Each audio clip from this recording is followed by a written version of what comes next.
University of Pittsburgh in USA in 1979 and a PhD from the Australian National University in 1983, specializing in automated statistical analysis of astronomical data and digital images. His 25-year career included research at the Institute of Advanced Study in Princeton, the Dominion Astrophysical Observatory in Canada, the NASA Goddard Space Flight Center in Greenbelt, the Space Telescope Science Institute and Johns Hopkins University in Baltimore, and the Carnegie Mellon University in Pittsburgh, USA. He retired back to Sri Lanka in 2005, and his current interests include increasing the information on Sri Lanka on the internet via his domain, lakdiva.org, archaeology with a special interest in numismatics, and rare books and maps on Sri Lanka.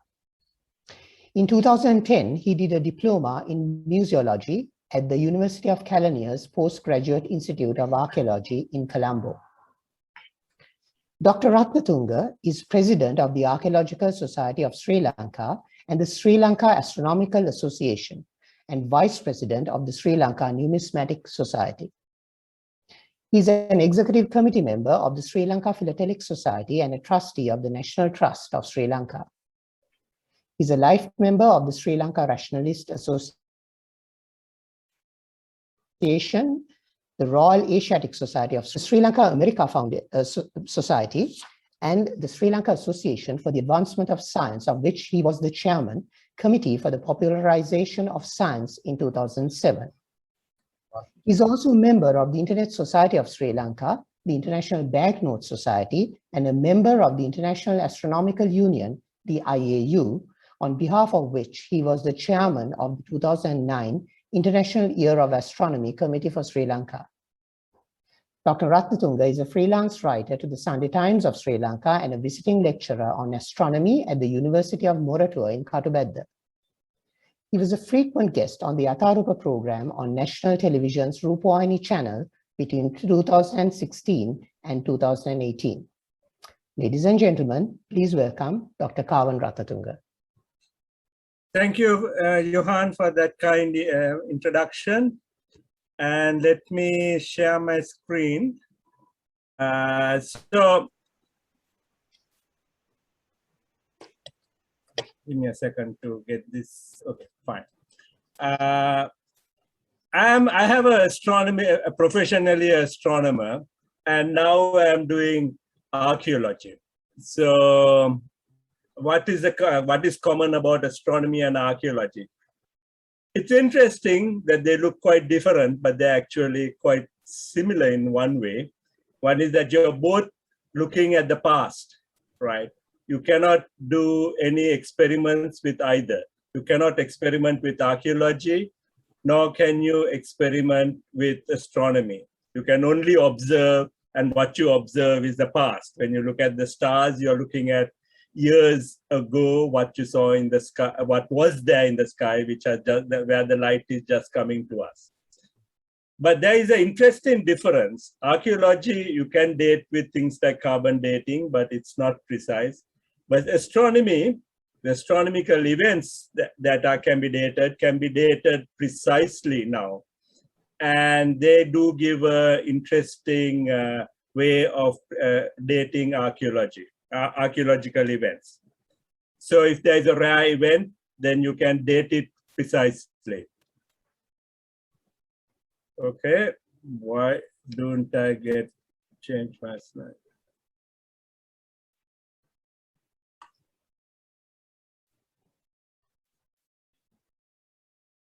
Okay, so archaeoastronomy is the use of archaeological records to do astronomy. And astroarchaeology, which is what I'll be talking about today, is the use of astronomical events to date archaeological records. So they are complementary. There's more use of archaeoastronomy than there is astroarchaeology. So before I start, I shall give a brief introduction into solar and lunar eclipses, because that is what most of my talk is based on, and to get people understanding that, I'm going to give a brief introduction to that. The sun is more than 100 times the diameter of the Earth. The moon is about a quarter the diameter of the Earth, and it's 1/400th the diameter of the sun. The Earth in its orbit around the sun is about 400 times more distance. So you can see that these terms cancel out, and therefore, coincidentally, the sun and the moon, which are so different in size, about the same size of about half a degree as observed from the Earth. So the sun is 1.4 million kilometers away in diameter, is between 152 and 147 million kilometers from Earth. And that the sun, the diameter as seen from the Earth, varies from 31.6 to 32.7 minutes of arc. That is approximately half a degree, 60 minutes to a degree. The moon, 3.5 kilometers, it varies from 406 to 356,000 kilometers, and that is 29.4 to 33.5 minutes of arc. So you see that there is an overlap, but not a complete overlap, so that there are occasions when the moon diameter of the moon as seen from Earth is smaller than the sun, and there are occasions when the diameter of the moon is larger than seen from the Earth. So there is two possible possibilities. One is when the diameter of the moon is larger and it can cover the whole of the sun, and then you get a total eclipse of the sun. And on other cases, when the diameter of the moon is smaller than the sun, and therefore you see a ring around if it is centered. And in all cases, you get, if you are not exactly aligned, you get the third case, which is a partial eclipse.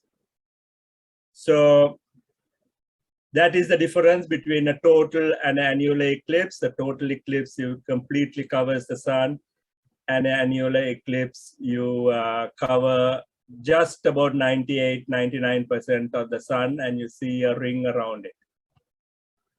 Okay, this is what the geometry of it is. The sun much further than that is drawn, casting a shadow on the Earth. This is actually a photograph of that shadow in an eclipse that passed over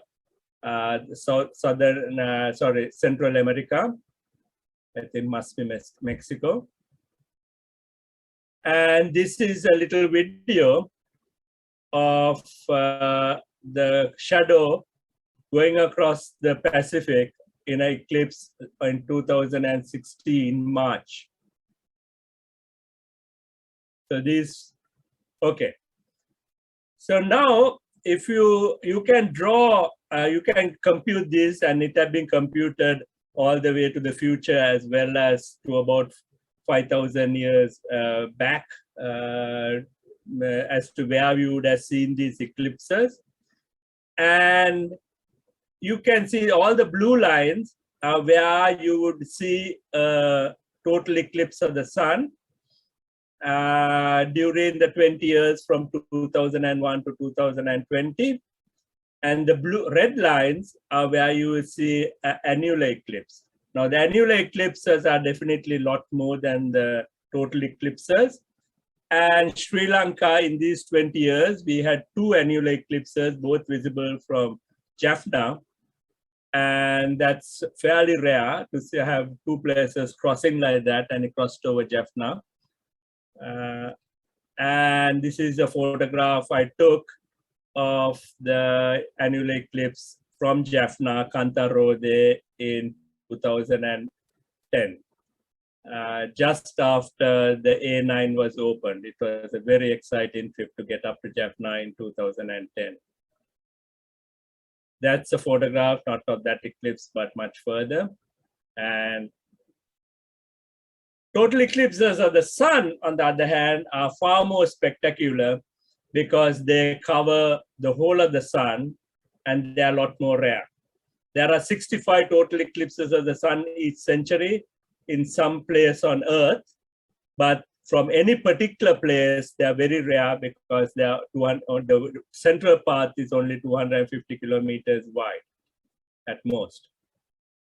The last total eclipse of the sun was the one that I went and saw from USA in 2017. I don't know whether any of you all saw that, but that was a fabulous total eclipse of the sun, which went right across the US, and it was watched by a lot of people. That was my fourth total eclipse, and it is quite addictive. After you have seen one, you chase others. That's what you see at the total time of totality. You see the chromosome. Okay, so this is the eclipses from 2001 to 2025, just the total eclipses. And you can see that even in that 25 years, there is a lot of total eclipses, but they are rare. And this location in US is the only place where in that 25 years you would see two.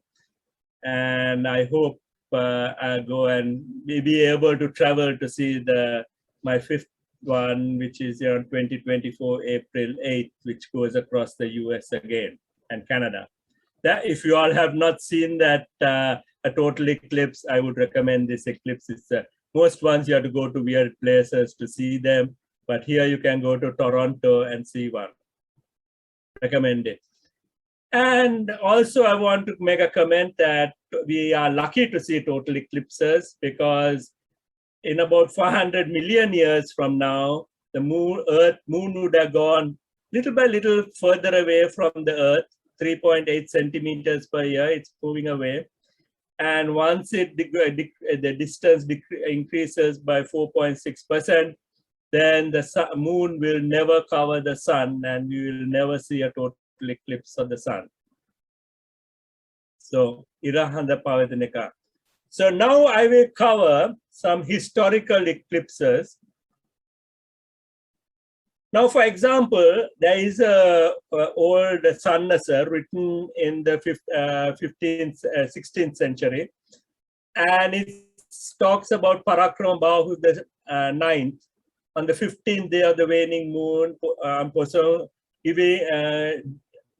sign during an eclipse of the sun. That's all it says. Now, let's say you really didn't know what year that particular eclipse thing was done because the record keeping was not very good. You can go and get all the eclipses that were possibly visible over a period of 5 years. And then you would realize that the eclipse should have been the one in 1517, because that was the only one visible to us even as a partial eclipse. None of those were visible to us as a total or annular, but you can immediately say that that Sannasa was signed in 1517 June based on the eclipses.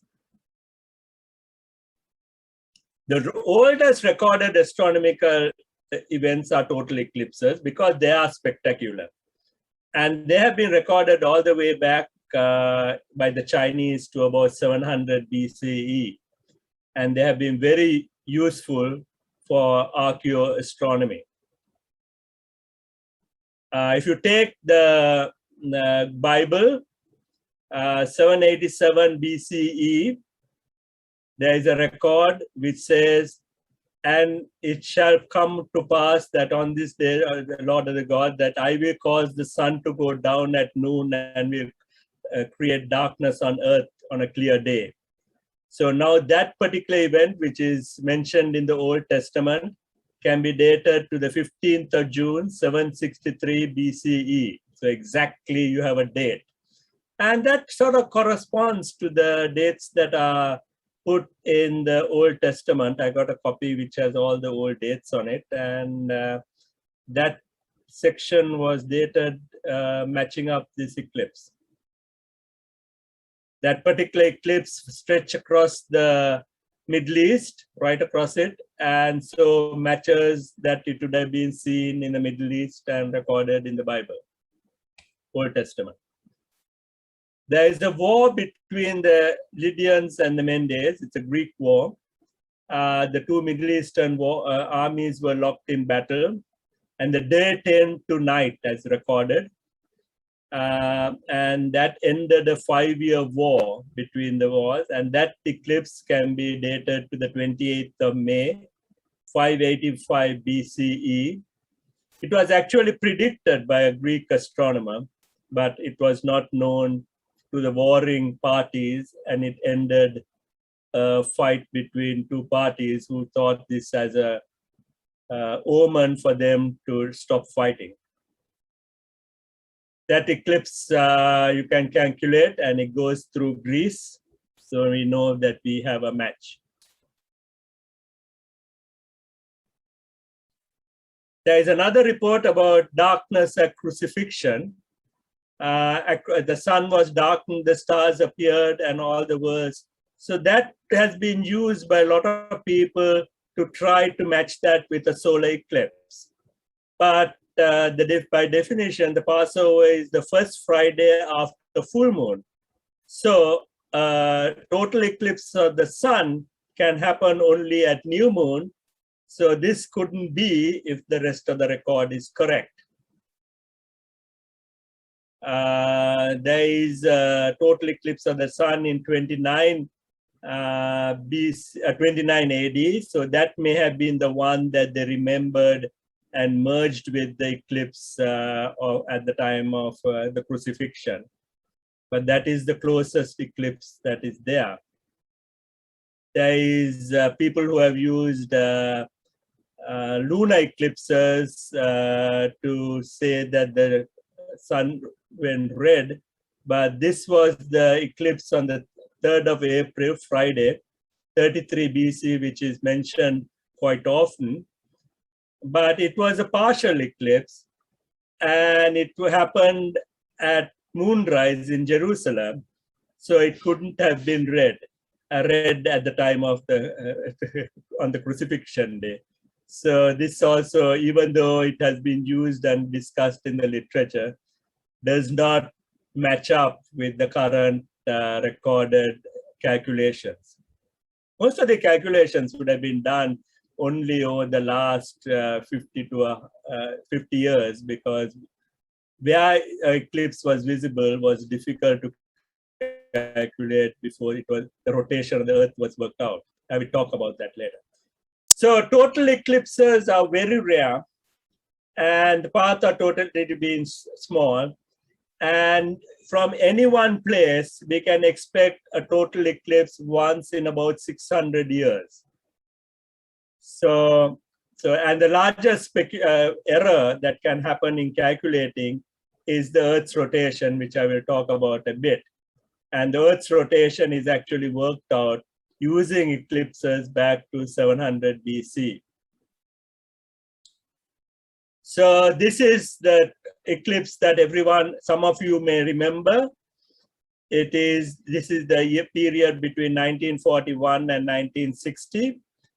And you have one blue band crossing Ceylon.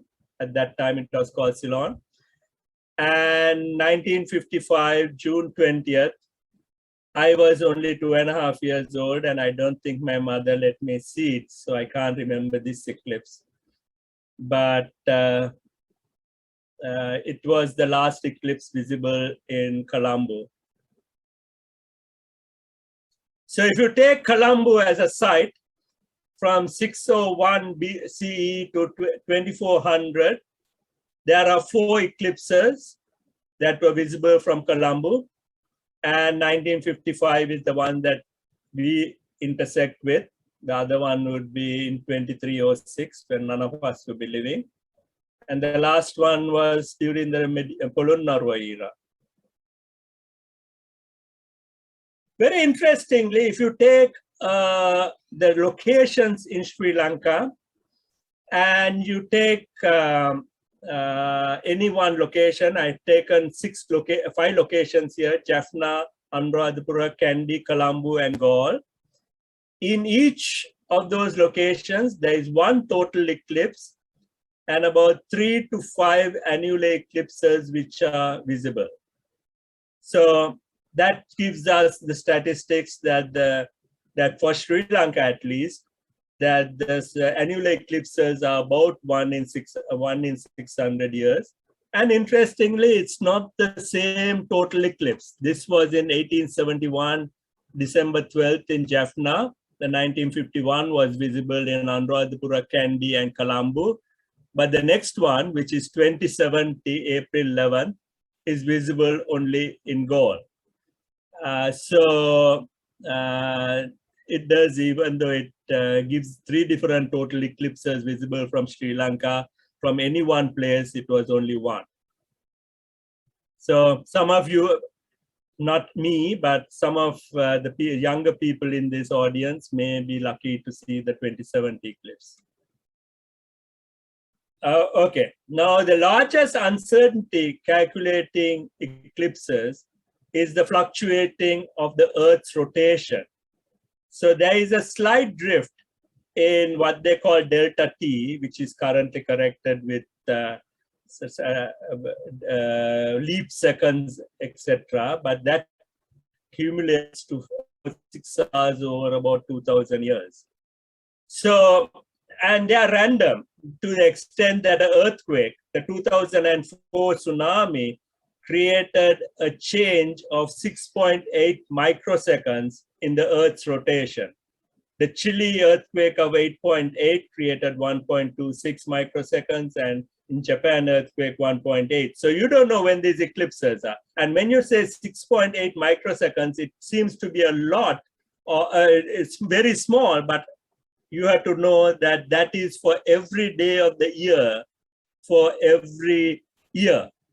So therefore, the cumulative change is about 6 hours over a period of 25,000 years. So that is what needs to be computed to the past, and that is done using eclipses. So these are various records of historical eclipses from Chinese records mostly, and a few Italians and all more recently. And those are what is used to calculate delta T, which is the rotation. So what you do is you say you saw it in such, you can calculate where eclipse will be visible in latitude and the direction, but you cannot calculate the longitude because you don't know what the rotation would have been at that time. So from the observations, you can draw this graph of estimates of different values of delta T and regress this to compute what the rotation of the Earth would have been over the last 2,500 years from now to 600 BC. This particular graph is only up to 200 AD because that is the region where we have lots of problems. And finally, that gives you an error estimate of about 1.8 degrees when you go back to minus 500 BC. And currently, of course, it's very negligible in error. Okay, so that is an example of what astroarchaeology can do. And now let's visit the Buddha's visits to Lanka, which is the focus of today's presentation. Okay, the Buddha's visits. Let me talk about, before I get into the topic, Buddhist icons. There are 4 Buddhist icons in Sri Lanka. The Sri Mahabodhi in Anuradhapura, the Dalada in the Kandy temple of the Tooth, the Sri Pada, and the visits of the Buddha to the island of Lanka. I mean, those are ingrained in our cultural heritage. The Sri Mahabodhi here, we know that, we can go visit it, and we have that, I don't know whether anybody has done any dating, but and we are quite sure that that is the part of the original. We have the tooth relic in Kandy. I don't think anybody has seen it other than the inner capsule. And it's there, at least the capsule to be seen. We have the footprint on Siripada. And I don't know, anybody has looked under the rock. but it's carved with the Siripatula on top. Okay, the 3 visits of the Buddha to Lanka is documented in the Mahavansa and ingrained in the cultural reality of Sri Lanka, but has absolutely no archaeological support. The early chapters of the Mahavansa and the sources were written many centuries after the Buddha's lifetime, and therefore based on the collective memory of the community known as Arthakatha. So Senarat Pananitana in the 1940s said, no historical evidence to support the assertion that the 3 visits of the Buddha to Lanka Dvipa. But he also added, some people in the country get annoyed and hurt if we say the Buddha did not visit to Sri Lanka. Therefore, we will say he visited Sri Lanka and keep them in eternal happiness and satisfaction. So culturally, the Buddha came to Sri Lanka, no question about it. But I am trying to give a tiny bit of evidence which might explain the description in the Mahavansa. So Sri Lanka did have trade with India. We had people traveling forth between India and Sri Lanka. We have 8th century carnelian beads, which are not found in Sri Lanka in the burials of Ibang Katwa. So even before the Buddhist times, we have had trade with India. The travel time to India, to Sri Lanka from India is slow because it would have been on foot.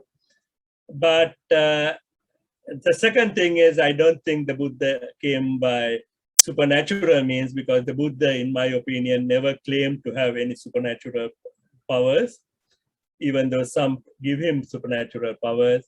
And the second thing I don't like about the first 2 visits is that the whole concept is against the basic principles of Buddha Dhamma.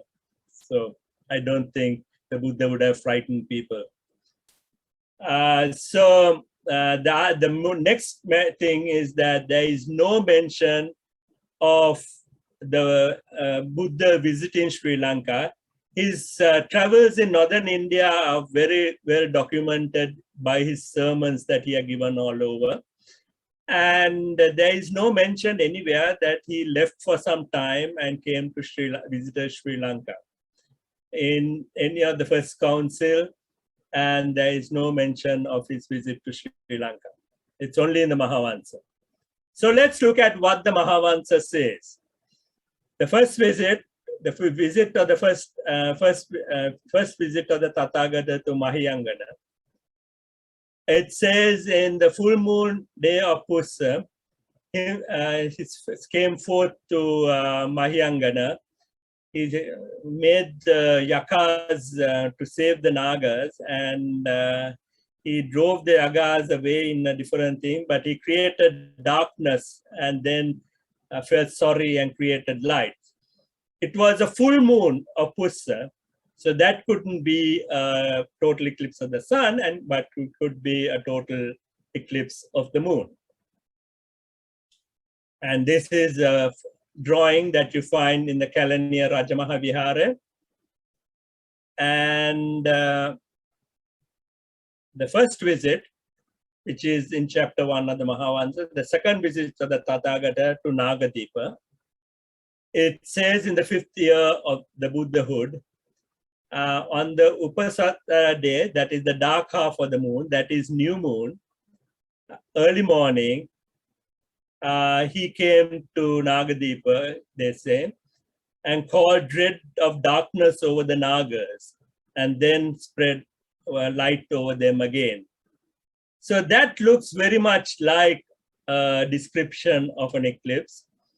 And that is what Brigadier Munasinghe asked me to look at in 2012, when he asked me to look at the eclipse record to see whether I could find an eclipse which matches this event. I didn't know. And I went and looked at the eclipse record that is published by Goddard Space Flight Center, where I worked sometime. And this research is based on that. So this is the image in the Kalaniya Rajamaha Vihara of that event, of them and the 2 groups fighting over gem-studded throne. But what is more interesting is that the older Deepavansa, which has a longer description of the second visit, says that they saw the Buddha like the stainless moon in the sky. I could not think of a more closer description of a total eclipse of the sun, because the moon, when it covers the sun, is completely black because it is not illuminated, and therefore would be stainless because you cannot see any features on it. So this was a reasonable description of a total solar eclipse that may have been remembered in the Arthakatha and orally passed down the generations. So let's look at the record as what is described. There's Chitta, the month, which is March, April, and then the other 12 months I have recorded there. And the other word is Pussa, where it is December and January. So those are the 2 months to look for. So I went into the record and I searched through all the eclipses from 630 BCE to 380 BCE, which is a sort of 250-year span, which is sort of maybe the maximum span that we assume to be the life of the Buddha during that period. So I went into the record, and you can go, like I showed previously, for 20 years. There are maps like this for each 20 years drawn, and you can go skim through them to see what will match. So 640 to 620, 620 to 600, nothing over Sri Lanka. 600 to 580, there is an annular over Gaul. Here, 580 to 560, you get annulars, but no totals. 540 to 520, annular again, nothing. 480, 500 to 480 BCE, and there you see that there is one total which would have gone past Nagadeepa. This is this line here, and that would have gone past Nagadeepa, so that's a possibility. Let me, sorry.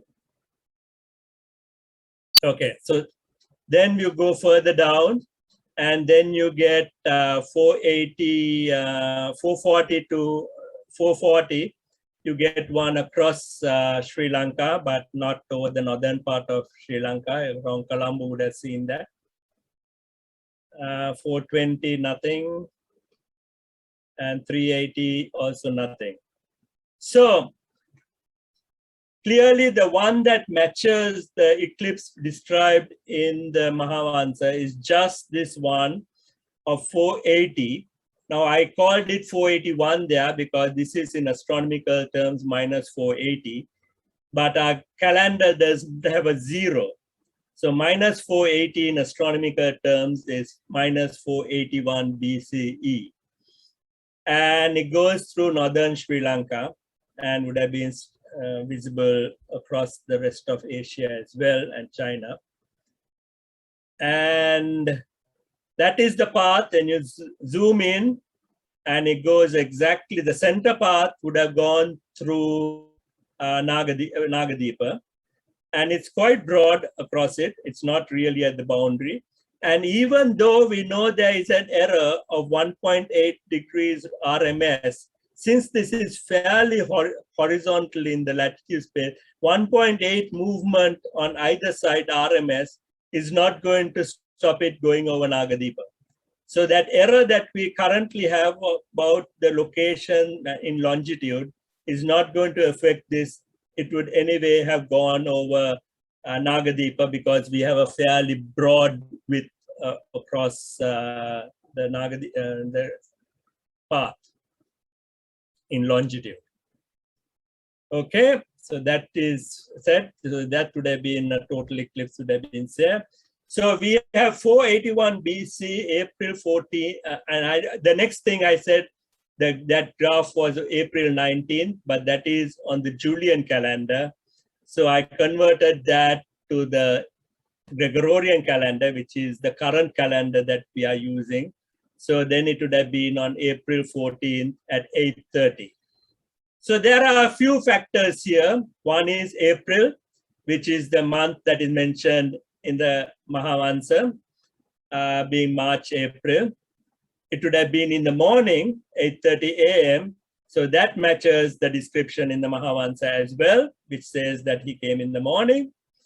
And the date I have converted to 14th because that is the change from the 5 days from Julian to thing. If I have time, I will describe that at the end of the lecture. So if you can work out the probability of a random alignment, that is to what is randomly possible that you would have found a total eclipse which goes across on the correct month across Sri Lanka, and it works over a period of 250 years, and it works out to just 7%. So that is the random possibility of a random alignment of such an eclipse.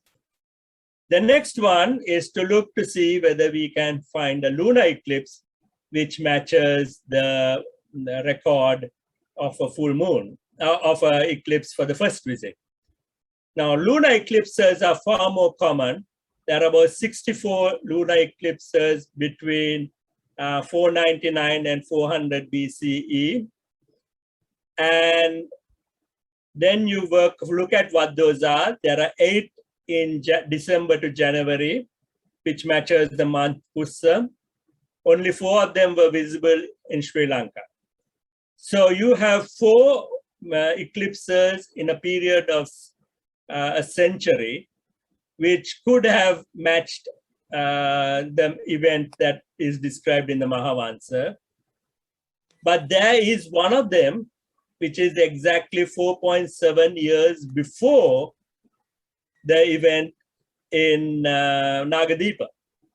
So that happened on the 26th of January, 486 BCE, 4.7 years before. And it exactly matches the month and the time span between the first and the second visits. So the probability I work out for that is about 4% probability of a random alignment of finding a matching total eclipse which matches the description in the Mahavansa. So that is the total eclipse, very central to Sri Lanka. It would have lasted 98 minutes totality, which is a very long eclipse, and it would have happened around midnight in Sri Lanka. So that is what would have seen. So you can multiply these two probabilities, 7% and 4%, and you come up with the probability that it is less than 360. And actually in this computation, I didn't even use the fact that it is happened in the morning, because if I use that fact that it happened in the morning, then this would be another factor of 2, and I would have been 1 in 720 at least. So it's like guessing somebody's birthday without knowing any prior knowledge as to what the birthday was. And this is very unlikely, what you call in statistical terms, a 3 sigma event, that I would find a total eclipse of the moon and the sun, which match the record as given in the Mahavansa.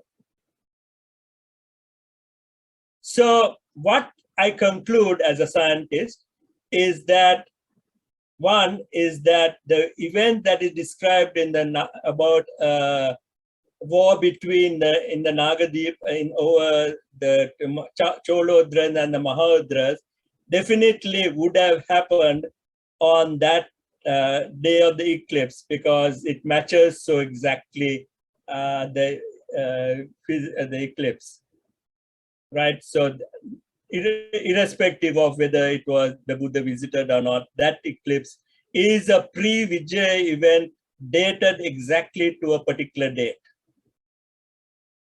So that is quite true. I can't make any comments about the Buddha's visits to Kalania because that does not have any description of any eclipses or anything. But I can say a pre-Vijay event, I have dated a pre-Vijay event to a fight between the Nagas, Chulodra and Mahodra. And I think that itself, independent of this result, that it could be a Buddha's visit, I think is an interesting point. So there is no independent evidence that this happened in the 5th year of the Buddha's enlightenment, right? I mean, that's a statement in the Mahavansa, but there is no independent evidence. But if I assume that that is correct, and somehow the people who wrote the thing had a better chronology than we have, then it would have been in the 35th year, because he reached enlightenment at 30 years, then it would have been 45 years later that he would have passed away. And then his parinibbana would have been in 441 BCE, 40 years later. So there are various estimates for Buddha's parinibbana, which is there in the literature. And the dating is quite often locked in to Asoka being emperor of coronated in 265 BCE. That is fairly locked in to within a year or two, because Alexander the Great went to India in 326 BCE and met Asoka's grandfather Chandragupta Maurya. So that connection gives a fairly good date of the Western chronology to the Eastern chronology of Emperor Asoka and Chandragupta. So we have that as a normal, what is used for the chronology. And so using that, you can work out what the age of Buddha's passing. While we canonically accept 543 BCE as the standard BE date, that is what is used, which assume that the 2500th anniversary was celebrated in 1957. But the Mahavanta says explicitly that it was 218 years before Asoka, and that would make it 483 BCE. These eclipses give 441. Rice Davis did the analysis in his book, and it comes to 410 BCE. And a friend of mine, Prasad, has retranslated the Deepavansa, and he says that the record in the Deepavansa says 118 before Asoka. So the dates range from that. And this particular eclipse date is right in the middle. So it's not much discrepant with the current estimates of the Buddha's parinibbana. So is this a coincidence that we have in the Mahavansa 2 eclipses mentioned, which really match the record and also the current estimates for the parinibbana? And I think there have been a lot of literature which talks about Homer's Odyssey dated to 1178 BCE to help date the fall of Troy. I thought there is one which says Ramayana was dated to 5000 BCE. But this one has a very solid recording in the Mahavansa, I think. So let me talk a bit about why 543, because that is the date that we all accept in Sri Lanka as the Buddha's parinibbana. And I find that this 543 BCE date is purely astrological. So what did astrologers, I think around the 1st century did, was they said we can easily find out when the Buddha was born, because we can, if horoscopes can be computed back, and we can find out when the Buddha's horoscope could have been. So they worked out that 623 BCE, April 14th in Lumbini, there was a horoscope fitting of a Buddha. So that date was computed most probably about the 1st century. And they from that worked out that the Buddha's parinibbana would have been 543 BCE because he died at the age of 80. So this is Buddha's horoscope as computed on that computation. And I checked this with astronomical calculation, and I found that to get 5 of the 7 planets in one house, as in this, is not very easy by putting the additional constraint that it had to be in the 10th house on Vesak full moon day. And therefore, I have not done how many times this would have happened to compute, but this is the case. Excuse me for a second.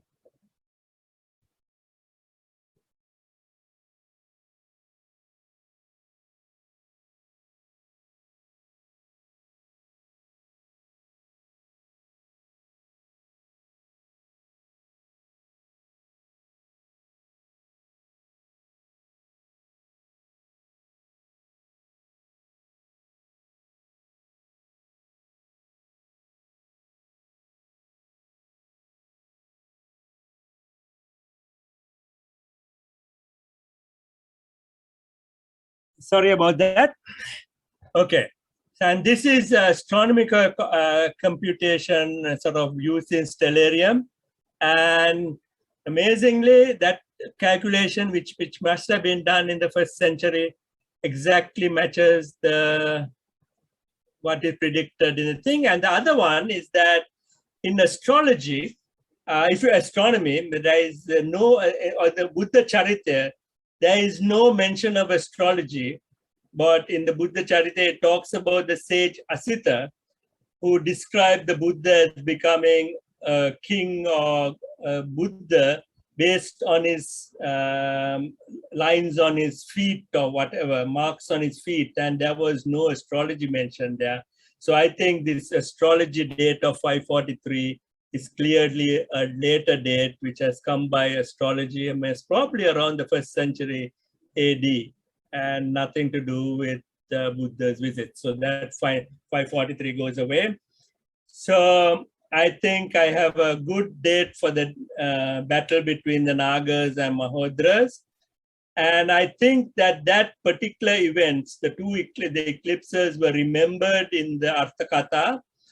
And at the time that the Mahavansa was written, in 500 years, sorry, more than 500, about 900 years later, they would have said, well, who could have done such a miracle, like covering the whole sun with and making it dark? And therefore, they attributed it to the Buddha. And that the deeper ones also says.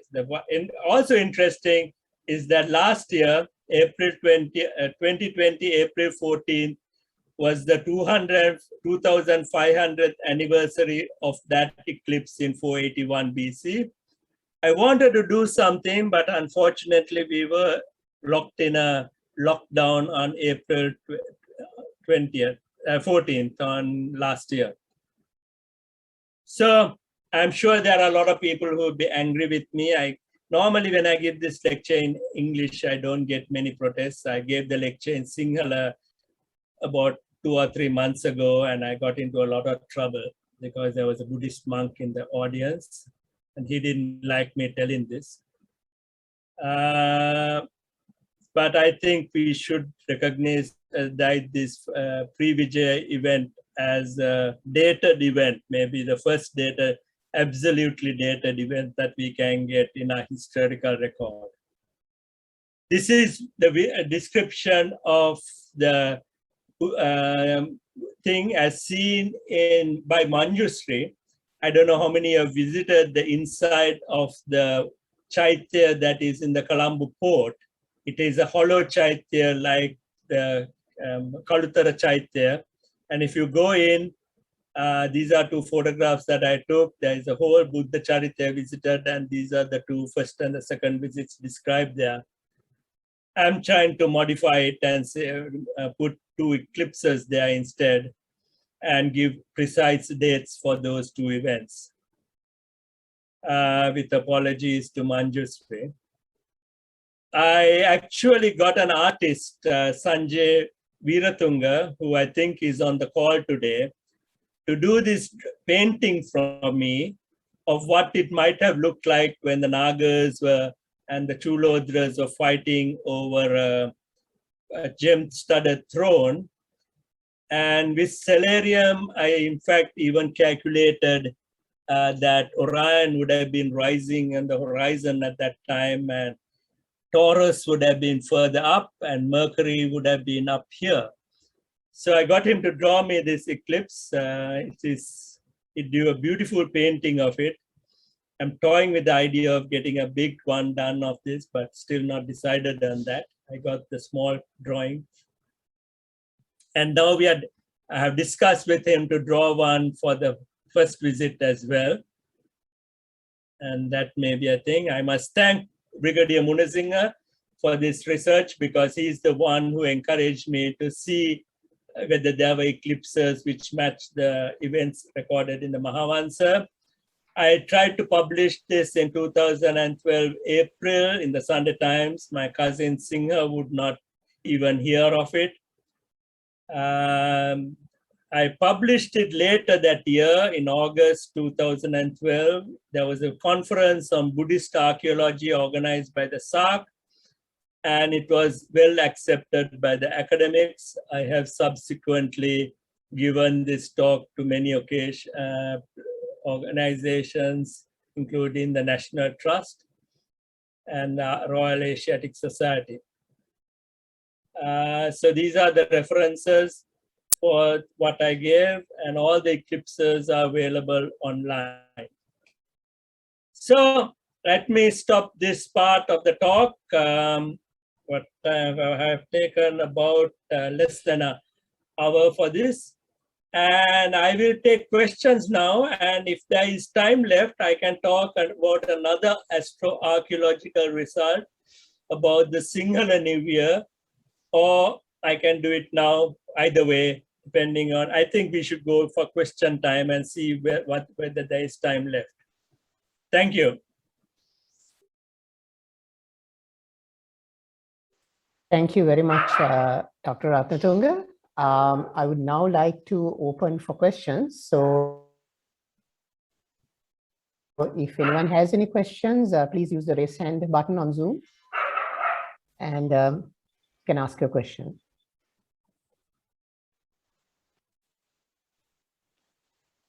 And I have a question for Kavan. Okay. Kavan, now we know that Mahavansa was written in the 4th century AD. Yes. So then there's 400 years. And then another 500 years. Yeah. And then the eclipse, whichever you are describing, has happened in 481, let's say. So 481 BCE. Yeah. So altogether, by the time the Mahavansa is written, 800 years has passed from that event. So, yes. So Arthakatha, I mean, those were passed down in the Arthakatha. So when most of the Deepavansa actually is older, would have been written around the 2nd century, right? And the Mahavansa would have adopted the record in the 2nd century, in the Deepavansa, right? But it has expanded on it.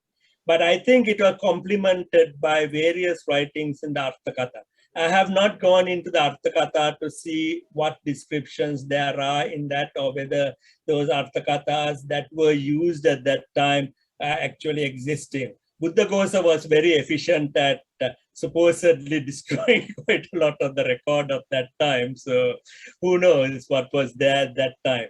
But clearly, randomly, I can't imagine how somebody could have described 2 events, right, so perfectly with matching 2 eclipses. I mean, it's a random probability of that is 1 in 360 or 1 in 720.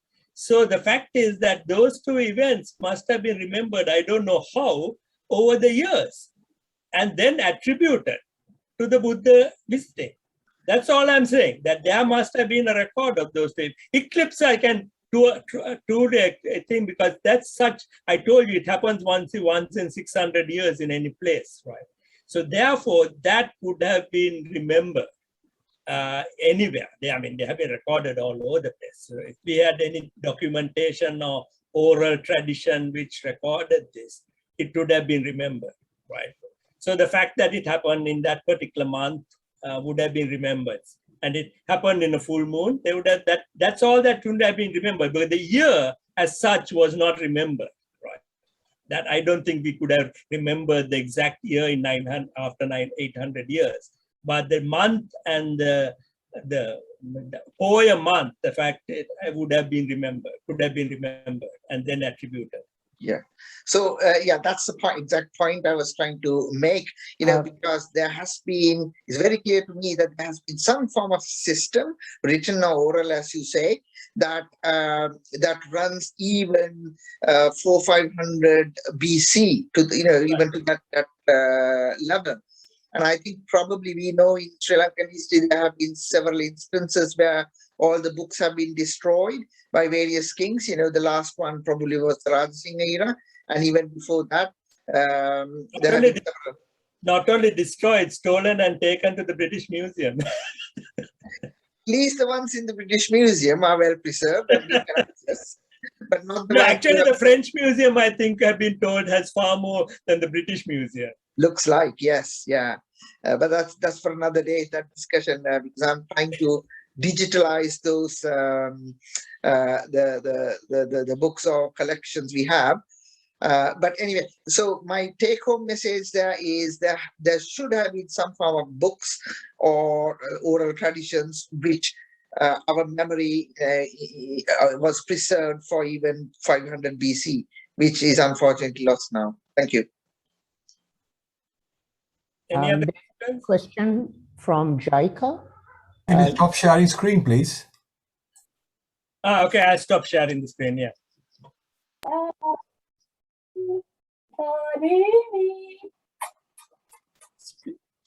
Kavan. Hi, Jaika. Hi, very nice, lovely talk. And we always knew that you were a polymath and you had an interest in all these subjects. My question is about the Mahavansa record itself.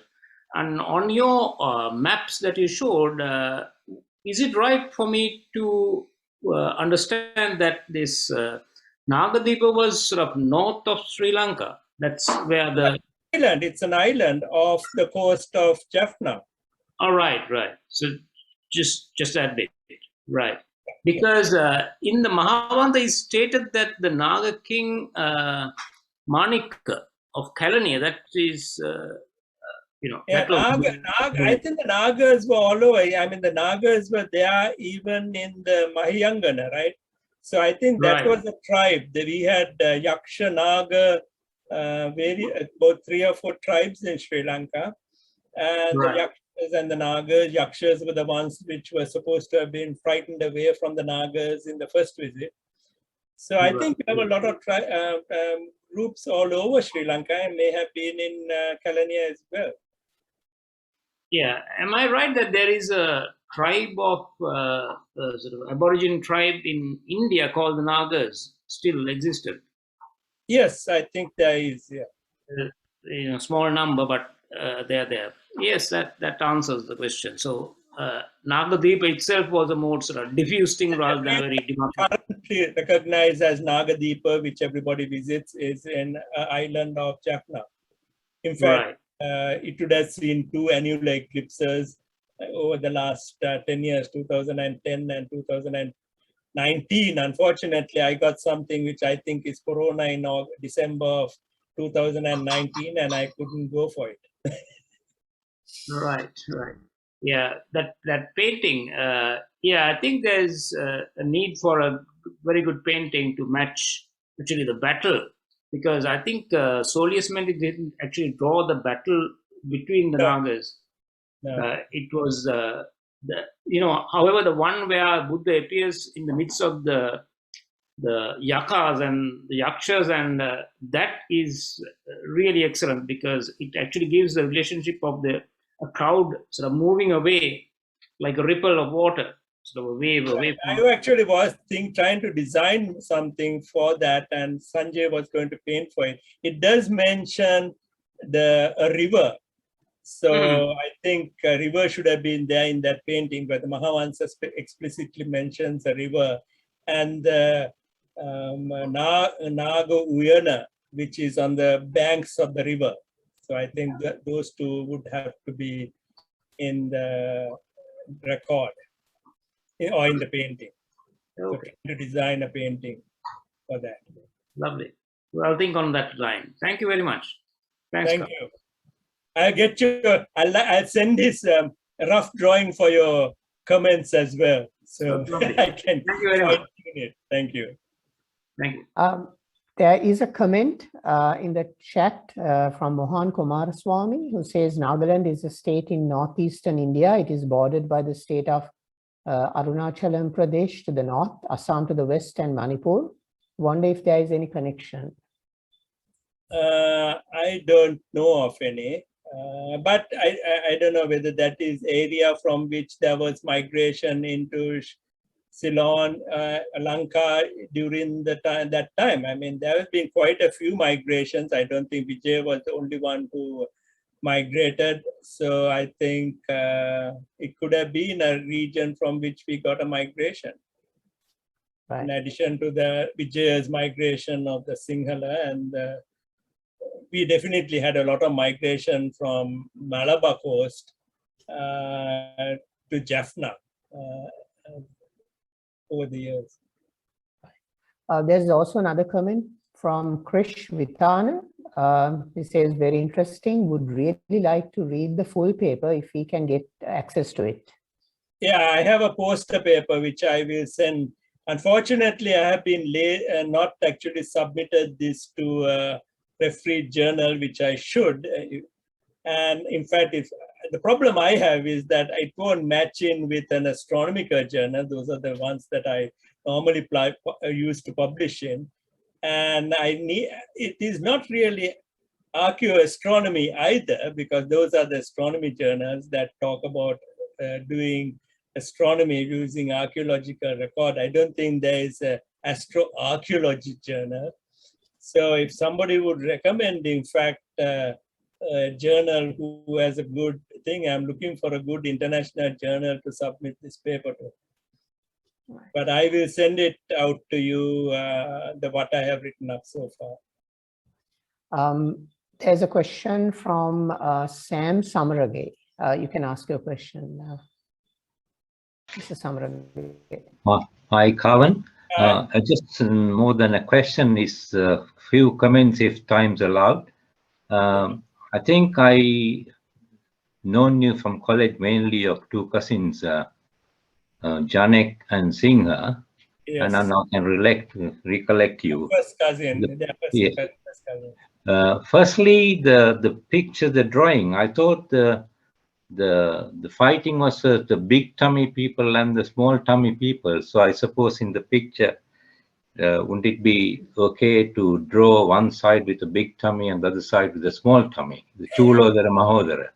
The first comment. Second comment is, I can see your background, which I guess was taken last year from Mount Lavinia on Sri Pada. Yes. That video went viral after I put it on video, and I got about a lot of people looking at that video. Yeah. Thirdly, my wife, Yasmin, was more interested in the talk, but her question was why my friends have so nice names. They are called differently. You could remember Bitraya, Maya, Dimya, Jaya, all that. And I was called Handaya. I was called Handaya. Exactly. I was trying to call why. Now I can recognize why you're called Handaya. Okay, thanks for your intellectual or genius explanation. Thanks. Nice to see you, Jakavan. Thank you. Are there any other questions? If there are, please raise your hand.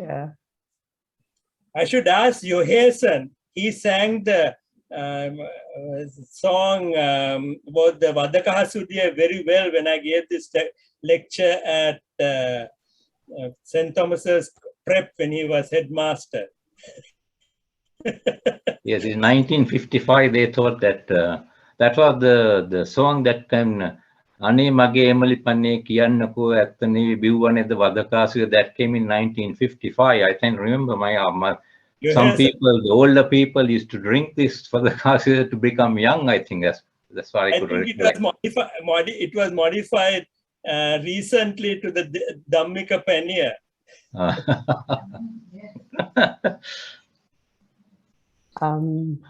Do you have anything to add to that? Kavan, your lecture was most stimulating, I must say.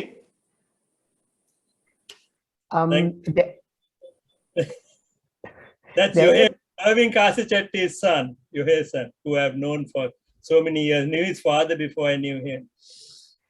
So why don't we give him a chance to sing? And This is your days as headmaster, so now my singing days are over. doesn't matter, have a go at it.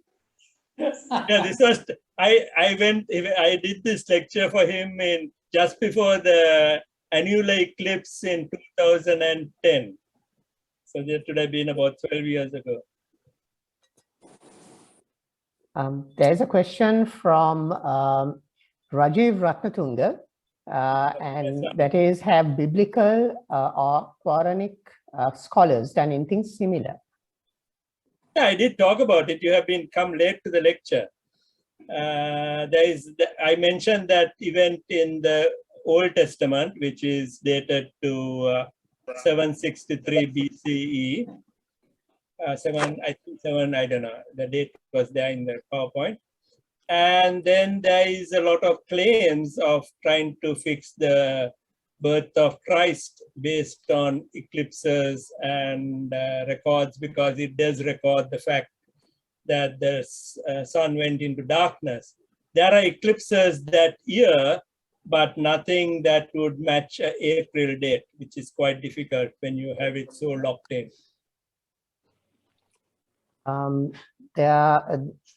Mrs. Lakshmi Pereira has raised her hand. Please go ahead. Very interesting and informative lecture, Dr. Kavan. You mentioned that when you did this lecture in Sinhala, lots of Buddhist monks. Oh yes, he got very angry with me. What was the main reason to get angry? Because of the date change? No, I mean, basically, you cannot say that the Buddha did not visit Sri Lanka. I mean, that is ingrained in our cultural record. It is part of our culture.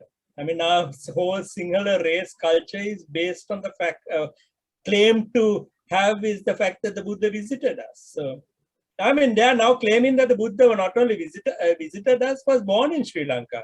That's the thing. Yeah, I want to ask you. And somewhere around Piliyandala, they were going to build a Kapila Vastu. Yeah. They have half built it. They opened it a couple of years ago with a lot of pomp and ceremony. I went to the place about a month later and all the trees were dead because they are uprooted and planted trees. They have to make Kapila Vastu just for the opening. I thought that was a pity because they had made some nice buildings and huge area. I don't think it's open now. I hope it is there because they have spent a lot of money on that site. It was a big 50-acre property which they were making into Kapila Vastu. But your study doesn't disprove that Buddha visited there. That's so. I am disproving it, but it will never get out of the cultural heritage of our country. I mean, after all, we accept this 543 date as the beginning of the Sinhala thing because for that we have. In fact, the Mahavansa says differently that it was at least it was 483 BC, right? I think it is. There are a lot of people who compute and say it was more recent than that, and it may be 383 BC or 44 somewhere around there. But clearly, nobody will accept that. Those are two ingrained things in our history. I mean, those are two. They are not to question why. Those are realities, and one. Archaeologists said there is cultural reality and there is physical reality. There are two different things, and what is culturally real does not need to have a physical reality. So It has been explained to me a lot. Yeah. Did the other religious people also did similar studies or had any comments about your study? Like, no, I have got more. I have now, for example, Yatha Rupa was a program which was organized by the Rationalists Association. It was on Rupa Vahini for 2.5 years till the Maitripala was approached by a whole lot of astrologers and got it closed down. But during that period, I suggested me talking about this, but Rupa Vahini wouldn't touch this topic. It was too hot to handle. So I was not allowed to talk about this in any of the Yatha Rupa programs. But later on, I was interviewed by ITN. That was in English. And when I said, can I mention this? Oh, yes, go ahead. Mention anything you want. Because in English, you can say anything. As long as you don't say it in Sinhala, you are quite safe in this country. If I had told this, I mean, luckily for me, when the time I spoke in Sinhala, I was either speaking to the Rationalist Society or the Archaeology Society, so they were not going to find fault with me. But the time I spoke on an open Zoom talk in Sinhala, which was the only time I did it in Sinhala, I had this monk coming and getting very upset with me. And luckily for me, Anuradha Piyadasa, who hosted that, was a very good friend of mine. So he handled the situation very well by inviting the monk to give his own lecture, and he never did. So, yeah, I'm afraid you are going to get another criticism now for saying that only the Sinhala people had things to say about maybe underestimating the Sinhala people in some way. Well, anyway, thank you for your very brilliant lecture and useful information. thank you. Yes, go ahead, Dr. Wandi Swista. Because I have already asked a question, I'll let the other three come first. Okay. Ilgun, yes, go ahead. Yeah. Do you believe in auspicious times? I can't hear you. Do you Do you believe in auspicious times? times? Definitely not. And if you want, I can give you all a lecture about astrology if you want, and explain why astrology is all bunkum. But it has a placebo effect on a lot of people. And I will tell you, if believing in God or believing in astrology can do good for you if you take it as a positive influence. But scientifically, it has no scientific basis, basically because it's a geocentric concept and we are not at the center of the universe. So even if there were unknown forces which astronomy does not know about, whatever those forces are, they are in the universe, they are not geocentric unless we were a simulation. Okay. So if you want a talk on astrology, I mean, I'm quite willing to do it, but it's a talk in itself. Maybe if you talk on Sinhalese New Year astrological. I have done that. One thing is astrologers, I have gone on Yatha Rupa. There are quite a few fights I have had with astrologers on Yatha Rupa, and they managed to get it, the program closed down. And the first time they had a rationalist program was actually 2010. And after my first lecture where I talked against astrology, the whole program series was immediately cancelled. Okay, thank you.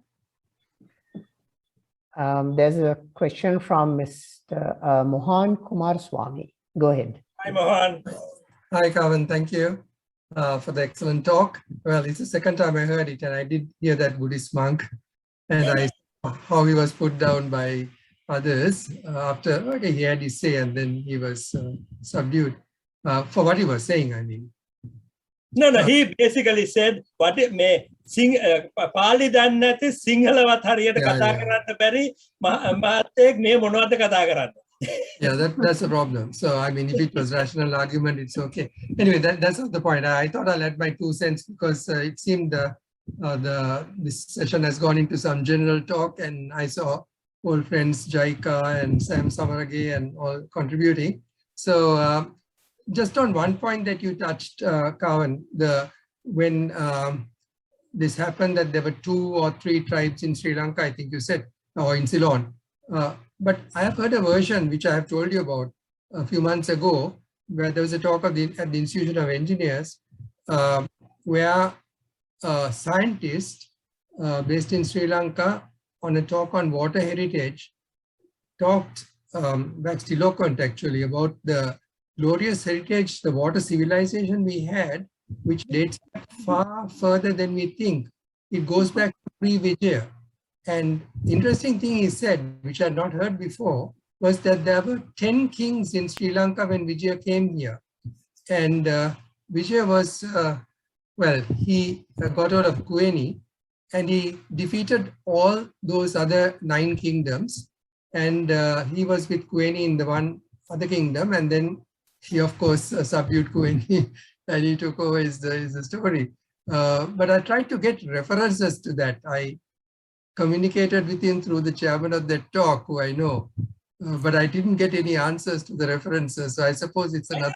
I don't think it is mentioned in the Mahavansa. I don't think that is mentioned in the Mahavansa from what obviously I know. Not. Yeah, obviously not. So I don't know where I asked for his sources, but and I reminded a couple of times. I mean, not directly the chairman of the session, who I know, as I said, but I didn't get the answers. So, but he said it very authoritatively. Showed that there were water irrigation systems. I can ask a few people like Prasad Fonseca. I don't know whether Prasad is online, but if he might know better of the literature of that era. He knows Pali and there's a lot of the research. In fact, he had retranslated the Deepavansa recently. Mr. Prasad Fonseca is on the call. Okay, Prasad, you can come in.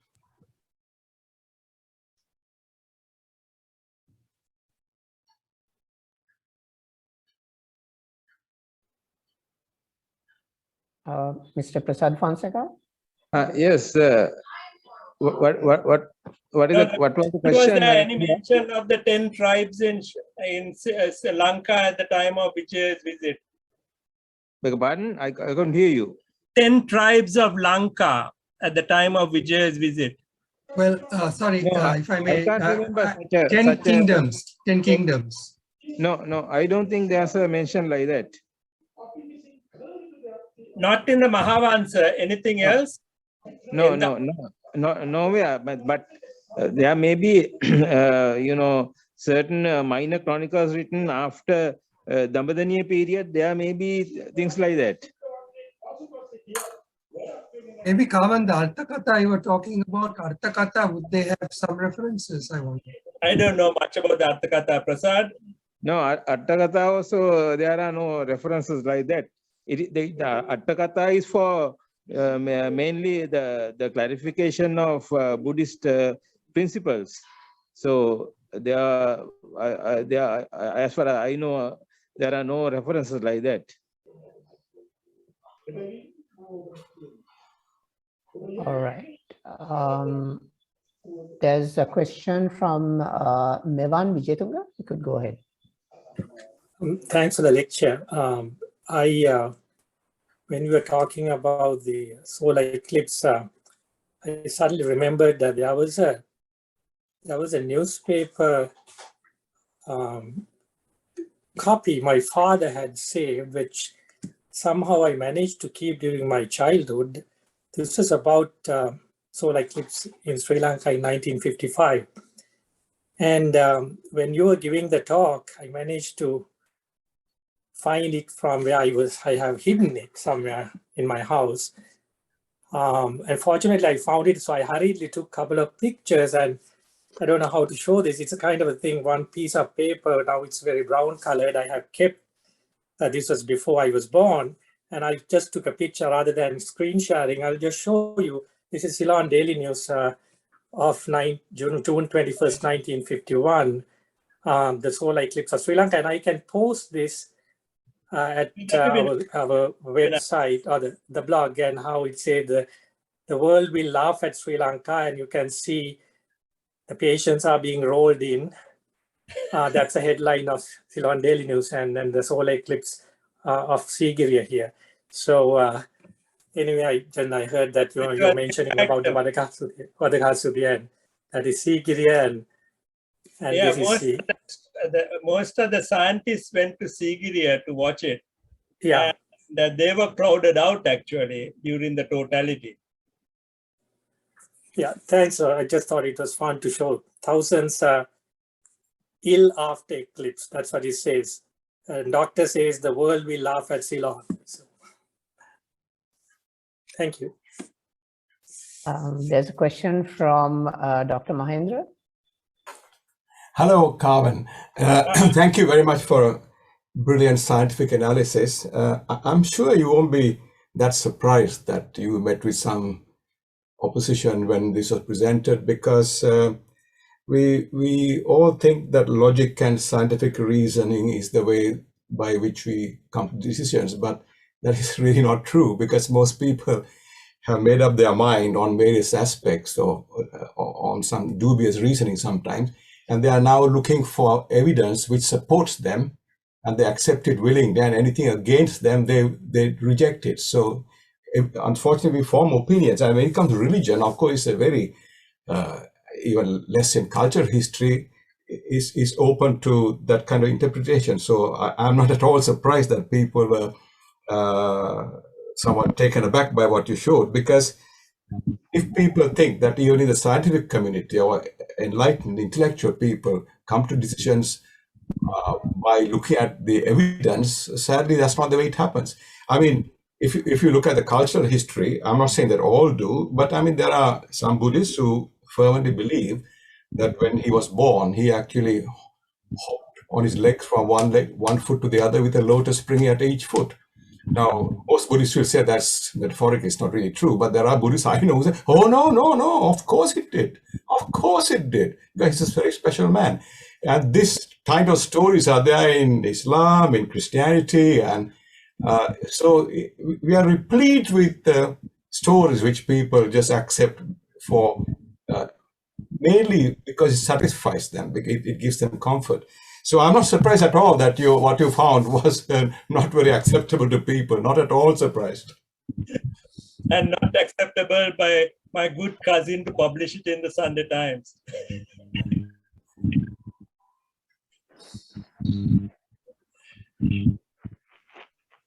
Dr. Rowan, you could go ahead. Kavan, am I correct in thinking that there is a second part to your lecture, right? Yes, there is. I have a few minutes that I can talk about the Sinhala New Year, which is also another result I got from astroarchaeology, which I think is interesting in itself. So I can take about 15 minutes and give that. Yeah, that's excellent. So probably after my question, let's move on to that one. I'll be very quick about this. Slightly digressing. You know, in 1600s, during the time when the Rajasingha II was fighting with the Portuguese, there was a pandemic almost, affecting whole of Sri Lanka and probably other countries. And they mention about, I think it's about a comet. Have you researched into that, or are you intending to research? About a what?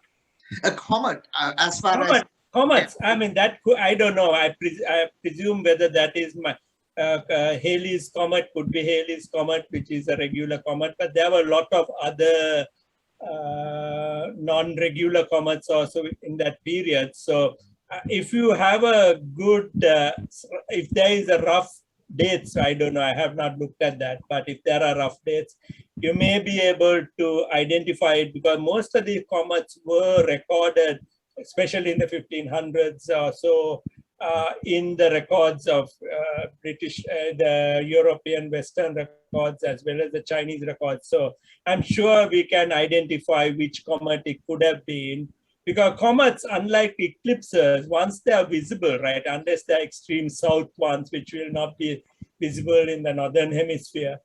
but Sri Lanka being in the equator can both see northern and southern comets, and you would have probably seen it if it was bright enough. So I think identifying that comet and by that providing a certain time span of a couple of years, at least, may be possible. So if there is, if you give me the reference, I'll try to look it up. Thank you. I think let's move on to your lecture now. Kavan. Okay.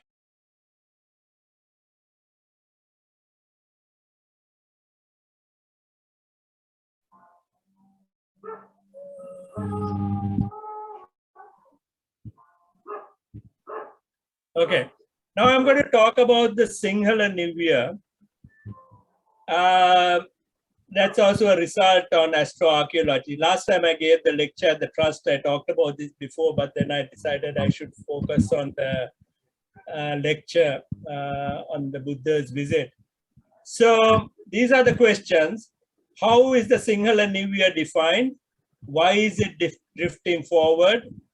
And when was the New Year dated, apparently adopted? The date apparently adopted. So for you all who may not know too much astronomy, let me explain.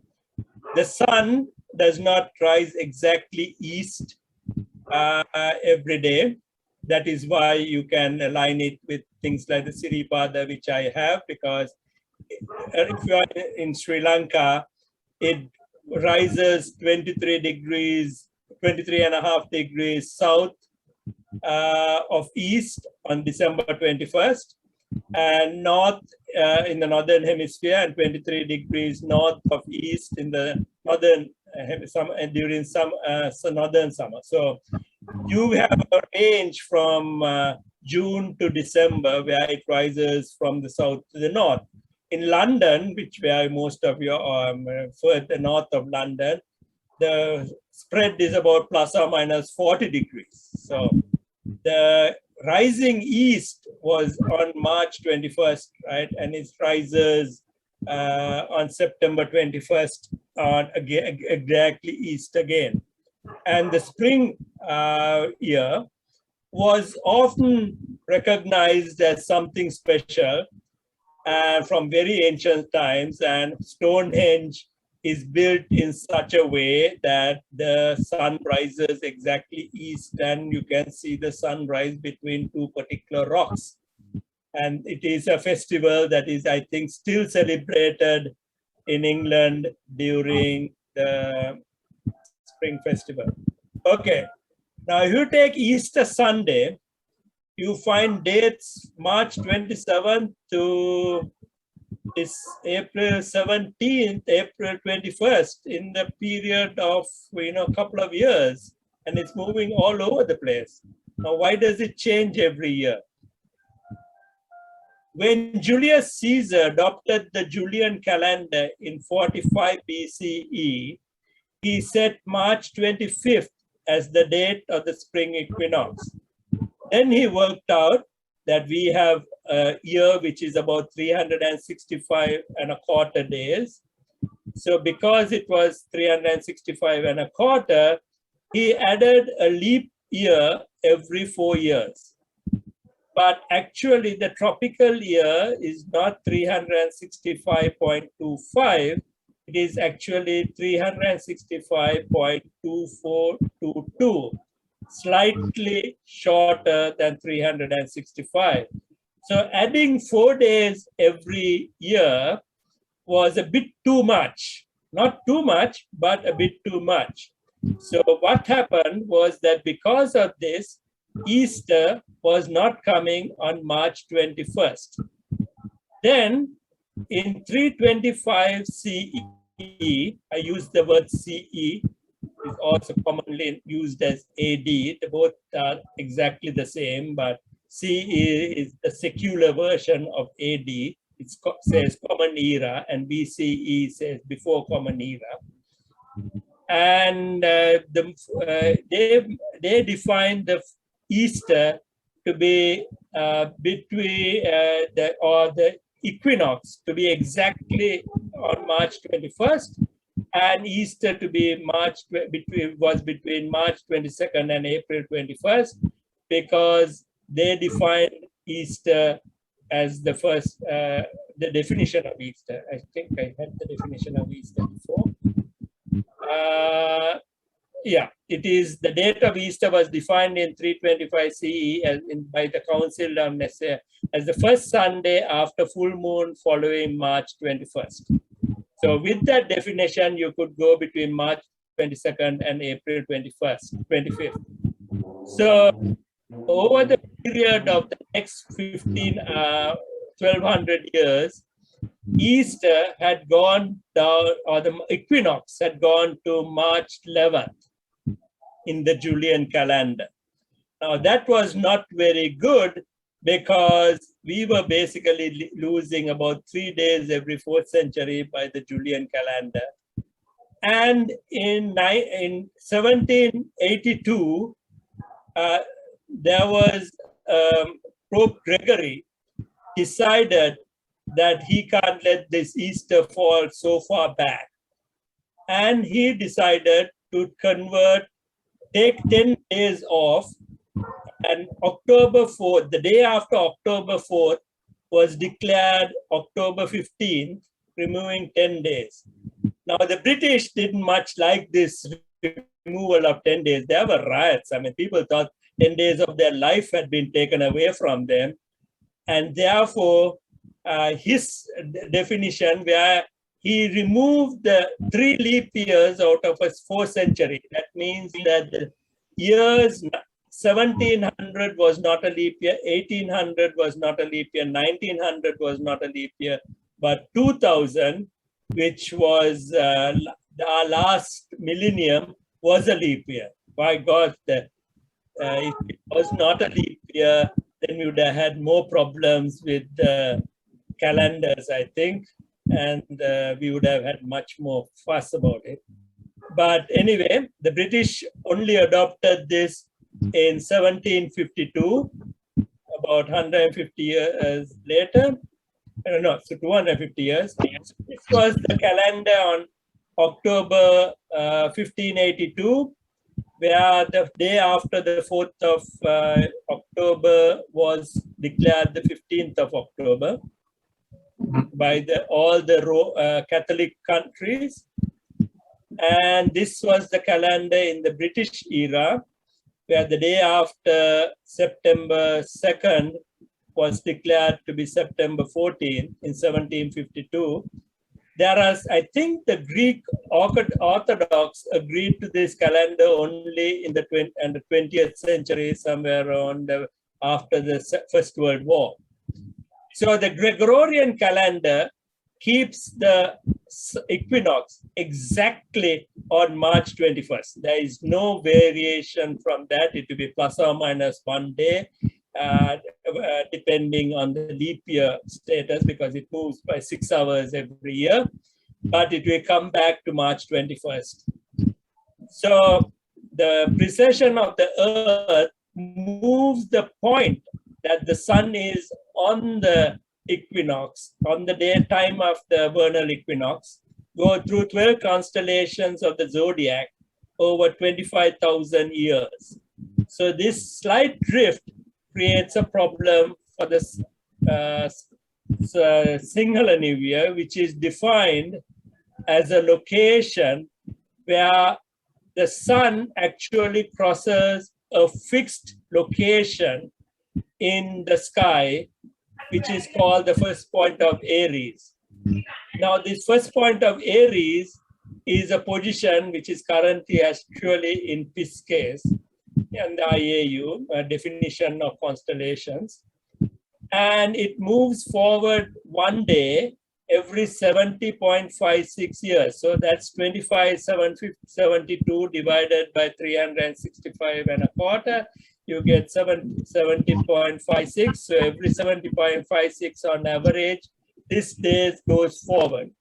This is the position of the in the sky, which is fixed in the sky.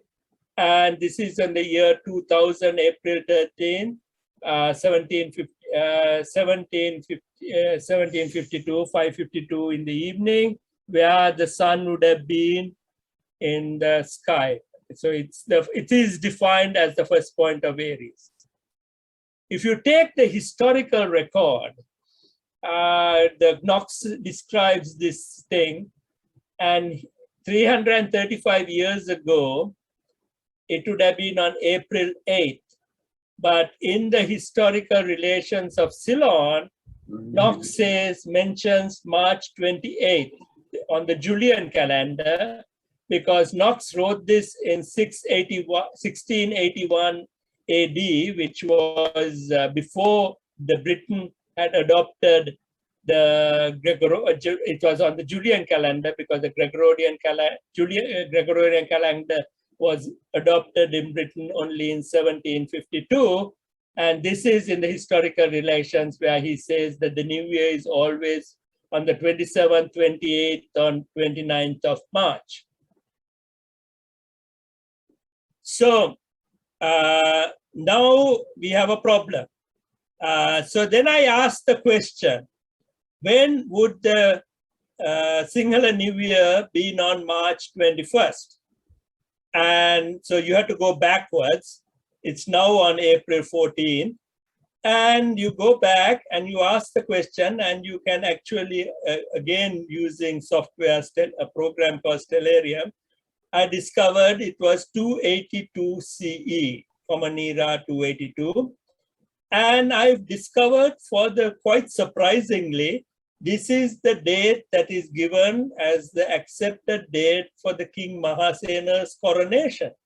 So that was again a coincidence, and may have been the origin of the definition of the Sinhala New Year as to be the position that the sun rose in on March 21st, or not March 21st, but at the position that the sun rose exactly east, which is sort of quite independent of any of the calendar systems. And that would have been that position in 282 CE, which have been adopted as the Sinhala New Year. So that would have been 282. It would have been exactly on the ecliptic, the same location in this case. So there is a misconception now, quite often believed by a lot of people, that Sinhala New Year is defined when the sun is directly overhead Sri Lanka, because the sun, in fact, is directly overhead Sri Lanka between April 5th and April 15th. Dondra Head on April 5th and Point Pedro on April 15th. But this is a coincidence which would have happened only from about 600 years ago to 100 years in the future, because it is going to be outside. The Sinhala New Year now is April 14th and will soon become April 15th. I'm sure a lot of you remember that the Sinhala New Year, when we were small, was always April 12th or the 13th. Now it is always April 13th and 14th. And soon, in another 20 or 30 years, it would become April 14th and 15th, and so on. It will go forward. And after 1,000 years, it will go to May, and that is not very useful. So I think there is a problem like the drift of the ecliptic, that we need to somehow or other move the Sinhala New Year to be a fixed date. Now it is over Kilinochchi, closest position is Kilinochchi. And I think it would be nice to define it as when the sun is directly over Nagadeepa, because that is a site which is quite good for both the Sinhala and the Tamil people of our country. And it's, I think it's a good definition to redefine the Sinhala New Year as noon, when the sun is over noon, on April 14th as a fixed date. But I'm sure the astrologers in this country will get very angry with me for suggesting this. I did suggest this in one Sinhala program when I was invited to talk about the Sinhala New Year. It was not opposed by the participants there, but I don't think I get much support from astrologers. So I think that is a nice result, and I think something that people don't think 70 years in the future or 1,000 years in the future, but it is something which is going to drift, and we have something that is, we have all, a lot of us have experienced the fact that it was from the 12th, 13th, when we were small. Okay, I thought that's another interesting astroarchaeological result. Thank you, Dr. And I'll be happy to ask questions about that or the previous topic. I will stop sharing again. There were, in fact, a few comments and questions in the chat. Let me just go back to that from after the earlier lecture. Okay. There was a comment from Dakshini P. Karunaratna. The World Fellowship of Buddhists may be interested in this viewpoint. Perhaps they can be approached. Yeah, I'm quite welcome. I'll be very interested in talking about this. I think it is not really against Buddha, the Dharma. I'm sort of giving some facts with our cultural heritage only. There was a comment from Harsha Soisa, who said the Kapilavastu site was done by Light of Asia Foundation to do a film on the life of the Buddha, I presume, not to prove that Lord Buddha was born in Sri Lanka. No. The Light of Asia one was done in the behind Navin Gunratna's house, right? That is in Batramulla. I have been there. And that is was built for that film Siddhartha. The Light of Asia Foundation subsequently to that did support this creation of Kapilavastu in Piliyandala as a theme park. And I think it's no problem having a theme park. Unfortunately, there are a couple of radical people in Sri Lanka who are the Ravana crowd who want to give reality to Ravana and also to bring the Buddha's birth to Sri Lanka. And that is clearly totally not accepted because we have enough archaeological evidence that the Buddha was born. How can you do that? And you can't change the reality. Is this so?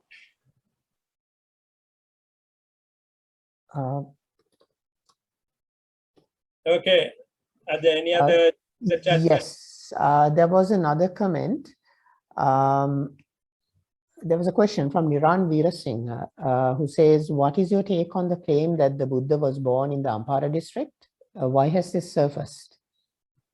In the no, I don't know. I'm not maybe Rajagala. They may be trying to put it with Rajagala, which is a very big monastery, which actually Sri Lanka recently wanted to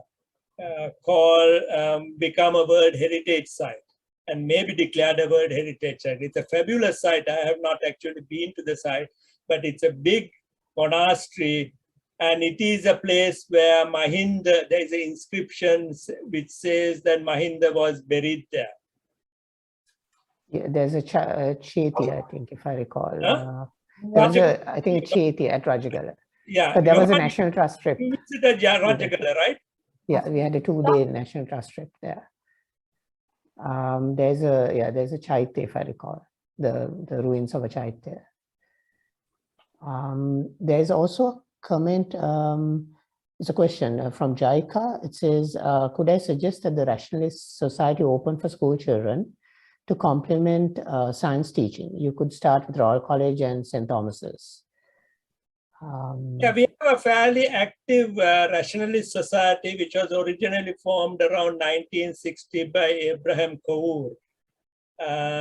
Johansson's father, Mervyn Kasi Chetty, was the president, I think, after Abraham Kaur, or I'm not sure whether it was Carlo Fonseca. Carlo Fonseca also was involved. The Rationalist Society has revived about 15 years ago and does have meetings, and I recently managed to encourage them to get on YouTube, on Zoom. And over the last 2 or 3 months, we have had a couple of meetings on Zoom.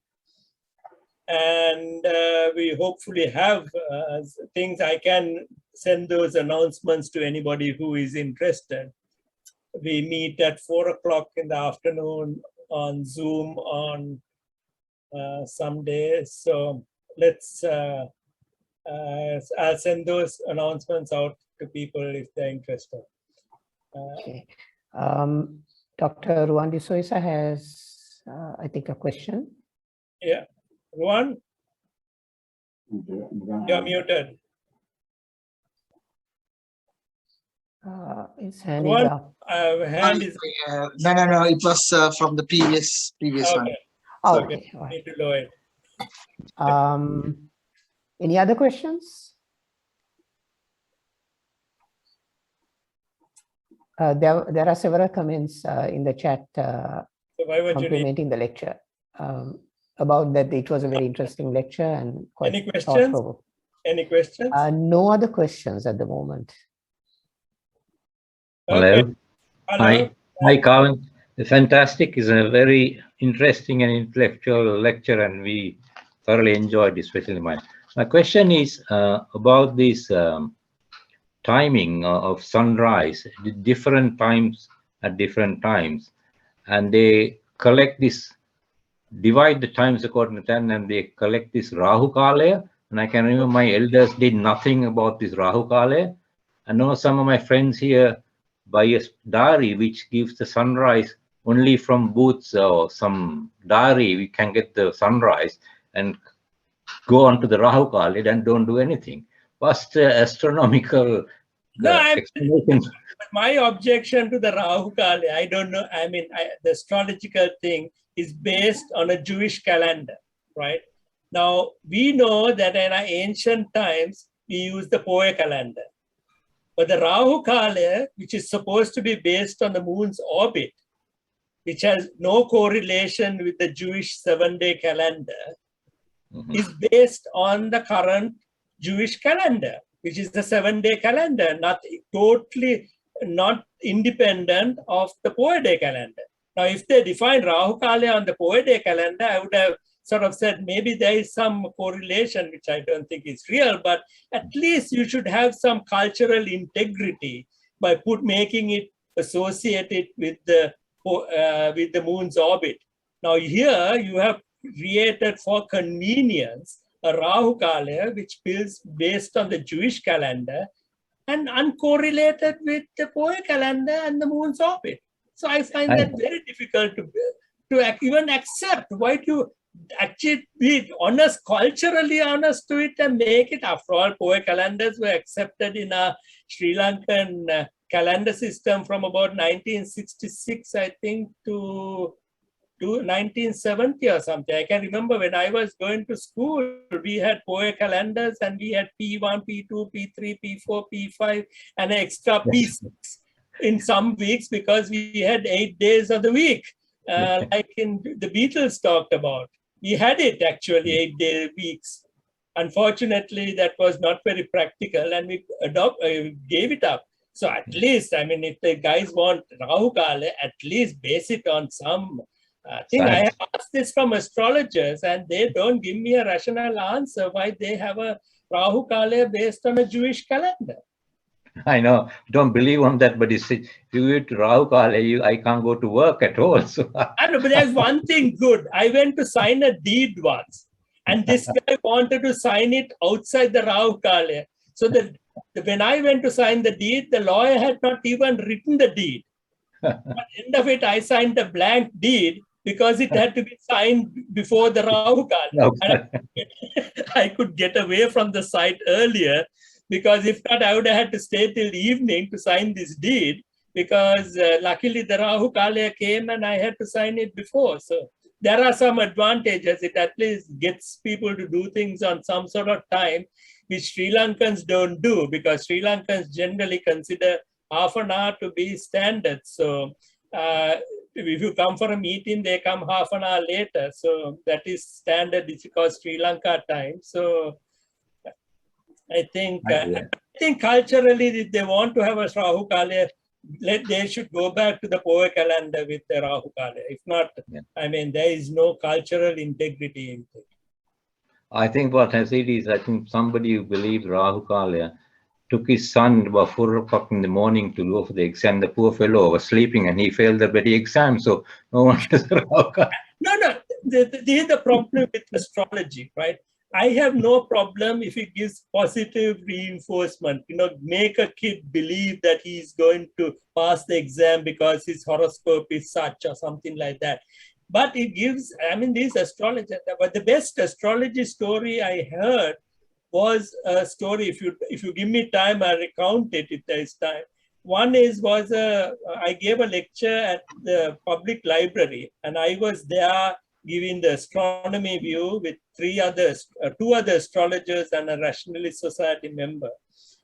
And the first astrologer went up there and he was talking on the practical nature, the cultural nature of astrology. And he said people need a time to go and have a wedding ceremony. They should have a time. So what's the problem? He is an astrologer. He gives a convenient time at the time. But he had gone for a wedding in Gampaha, where the bridegroom had been asked to leave Kandy and to come to Gampaha in 1 hour. And this guy, astrologer, was describing this situation where he was trying to make peace with the bride that the astrologer in Kandy had got the times wrong. And he convinced the bride in Gampaha that it was the error on the astrologer for giving the wrong time and that there is no problem. And he, of course, worked out an appropriate time for the bridegroom to come, an appropriate time. And he managed the system much better. And he said the bride and the bridegroom were quite happy and there was no problem. The next lecture was by me, and I spoke again my standard anti-astrology lecture. The third speaker was an astrologer. He blackguarded that astrologer more than he blackguarded me. And I was waiting to start asking him questions, but he walked out of the audience after his lecture. So he didn't give me the pleasure of asking him some questions and he ran away. He is one of the guys who went to Maitripala and got the Yatharupa program cancelled. I can remember you telling about how the elections won on the astrologer's date. But I'll tell you, I used that photograph. I should have kept it to show it, where Mahinda is looking. Mahinda and PB Jayasundara are both looking at their watch at the time that Mahinda signs the nomination papers.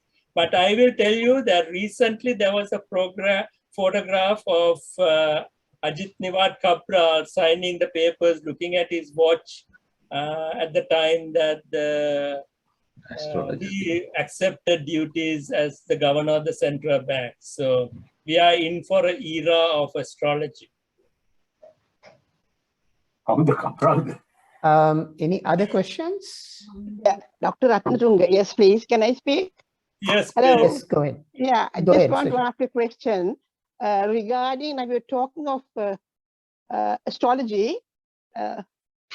What is comparison of horoscopes at wedding for a couple? What do you think of that? I think there should be a comparison, but it should be a medical horoscope, not a astrological horoscope. That's a good answer. Cast a horoscope based on the blood type and other genetic things and make it compulsory for every person getting married. It is actually, I think in certain countries, it's compulsory to get a blood test and some check to see whether there is any. I think we should create a medical horoscope and we can do what should be done. What I feel really bad is when a couple is in love and they're not allowed to get married because of astrology. I think astrology has a very useful aspect, because when you don't want, you get a proposal, and I know my mother also used this, saying that the horoscope did not match, right? And I think that's a very useful cultural structure, because when you don't want to politely say no, the best way to say no is to say horoscopes don't match. So we do need corresponding equivalent thing to politely tell somebody, not that we don't like you or we don't like your family. we don't want to get married to you when a proposer comes. Now, the love marriages, there is no problem like that because the couple know each other. But those days when there were proposed marriages, this was an eternal problem. How do you say that's no? right. Anyway, thank you for your answer.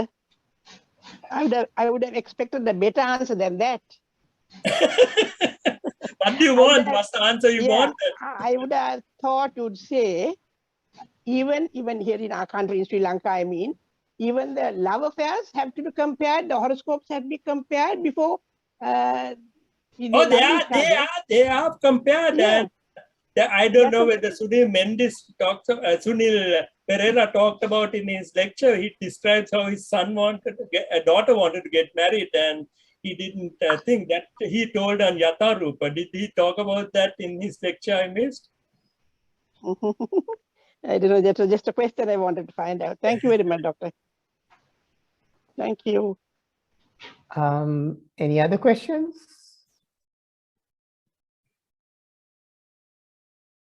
Or comments? Just a comment from me. I think rather than using the birth time, I think the conception time would be a better time to. But the problem with even the conception time is the fact that this is geosynchronous, right? Geocentric, right? Any concept which is geocentric cannot have even scientific reality which we don't know about, because we know that the chemistry and the physics all over the universe is all the same, right? And even in our solar system, it is the same right across. So in fact, when I told this to an astrologer, he said, no, we have a heliocentric astrology. And in fact, I looked it up on the internet, and yes, there is a heliocentric astrology that has been defined by somebody, but is not used in Sri Lanka. It's only the geocentric astrology that is used. And other question I have about astrology, which I keep repeating, is that what is going to happen and how are they going to cast horoscopes of people who are born on the moon or in Mars? Then Mars becomes the ground on which you are born, and the Earth becomes a planet. So would the moon, if you are born on the moon, then the Earth becomes a planet and the moon ceases to be a planet in the astrological system. So you'll have to create a whole new astrology for people born on the moon or in Mars, which might happen in the next 100 years. So this is my logical flaw of astrology. And the people who argue against that is, I think the people who believe in astrology has to believe in the Matrix, the movie Matrix, because that is the only way that you can have astrology being correct. If you remember the movie Matrix. That is a science fiction solution to create for reality of astrology. True. Just to share an anecdote with you, just before the lockdown, we had the Sri Lankan Literary Society meetings face to face. So we actually arranged a meeting to talk about astrology, and we invited, we couldn't find a proper astrology in the UK. So we invited one of our colleagues who's a doctor who has some interest in astrology, and he said he wants to demonstrate how this is being done, and he asked for the birth time. So it was done in my house, so I just gave my birth time to him, and in his words, this is in front of an audience, some of which you were there on that day. He said, had a look, and he said, "Gale gahuvat marenna hunda velawak." That was done on a Saturday. And the next Wednesday, playing cricket, I broke my leg, and I was indisposed for 4 months. And then when he said, "Look, I saw some flaw in your, horoscope. I didn't want to tell it in front of everybody. So how can we win?" That is always that. I think the best astrologers I have come across is apparently an astrologer. I'm not sure, a doctor, who the first thing that astrologer needs to do is to predict whether it will be a boy or a girl when the parent goes with the fact that they are getting a kid to the hospital thing. So the astrologer with the time of birth. So the astrologer looks at this time. Was it a doctor? I think it was a doctor who was going to predict. Anyway, was writing saying, "What did you say?" He writes the opposite thing in his book. So when after the birth, when the parent comes and says, "You predicted a boy and I got a girl," he said, "Let me see what I wrote in the book." And the book says girl, because he wrote exactly the opposite thing to what he told the person. So if the person if he got it right, the person was not coming back and asking what was written in the book. So that, I think there are smart astrologers who tell you, get cues out of you and read your body language and tell you whether you are going to go abroad and lot of things, which I think a clever person will be able to tell you. And everything have you seen, this is a different lecture. If you want an astrology lecture, I can give you about how people fill in things that they are not told explicitly. So anyway, that's another lecture if you want an anti-astrology lecture. There's another question from Sam Samarage. Please go ahead. Sorry to be questioning again. When I was in Sri Lanka doing obstetrics, I think certain people, people come and say, "I want my child to be born at this particular exact time." So we had no choice but to do a cesarean section, which is against my ethics and guidance. I used to dress up and wait and anesthetize the patient and wait and to the knife and at the particular time. I guess now it's a normal practice in Sri Lanka now. I was told it is in fact quite common. Do you charge extra for that, I hope? No, this is practice in Sri Lanka in the government of Australia. I didn't get paid anything, but you should say that you should only do it in a private hospital and charge extra. No, I was a trainee at that time, and I was very popular, but I don't think I could get any money because I wonder whether anybody has looked up for a Buddha's horoscope to find out and got somebody born at a Buddha's horoscope. I'm sure you can work out. I have not got a computer program which will work that out. I'm sure it is not difficult to. If I was in the US with all the software I had at that time, I could have written a computer program to work out horoscopes which should have matched that of the Buddha. Kavan, you have been very humble, but I guess you were involved with the Hubble telescope, I guess. Yes, I was involved with the Hubble. So I did, that is my professional work, and I was involved with the Hubble from 1992 till 2004 and did some discoveries with the Hubble as well. And but after I came back to Sri Lanka, I have not done much astronomy at all except do some help and some popular astronomy among the students. I have not got actively involved because there is no active research group. The only active research group which was in Arthur C. Clarke Center did not see, they were getting paid for not doing anything, so they were not too happy with me coming there and getting them to do some work. Thank you. Are there any other questions?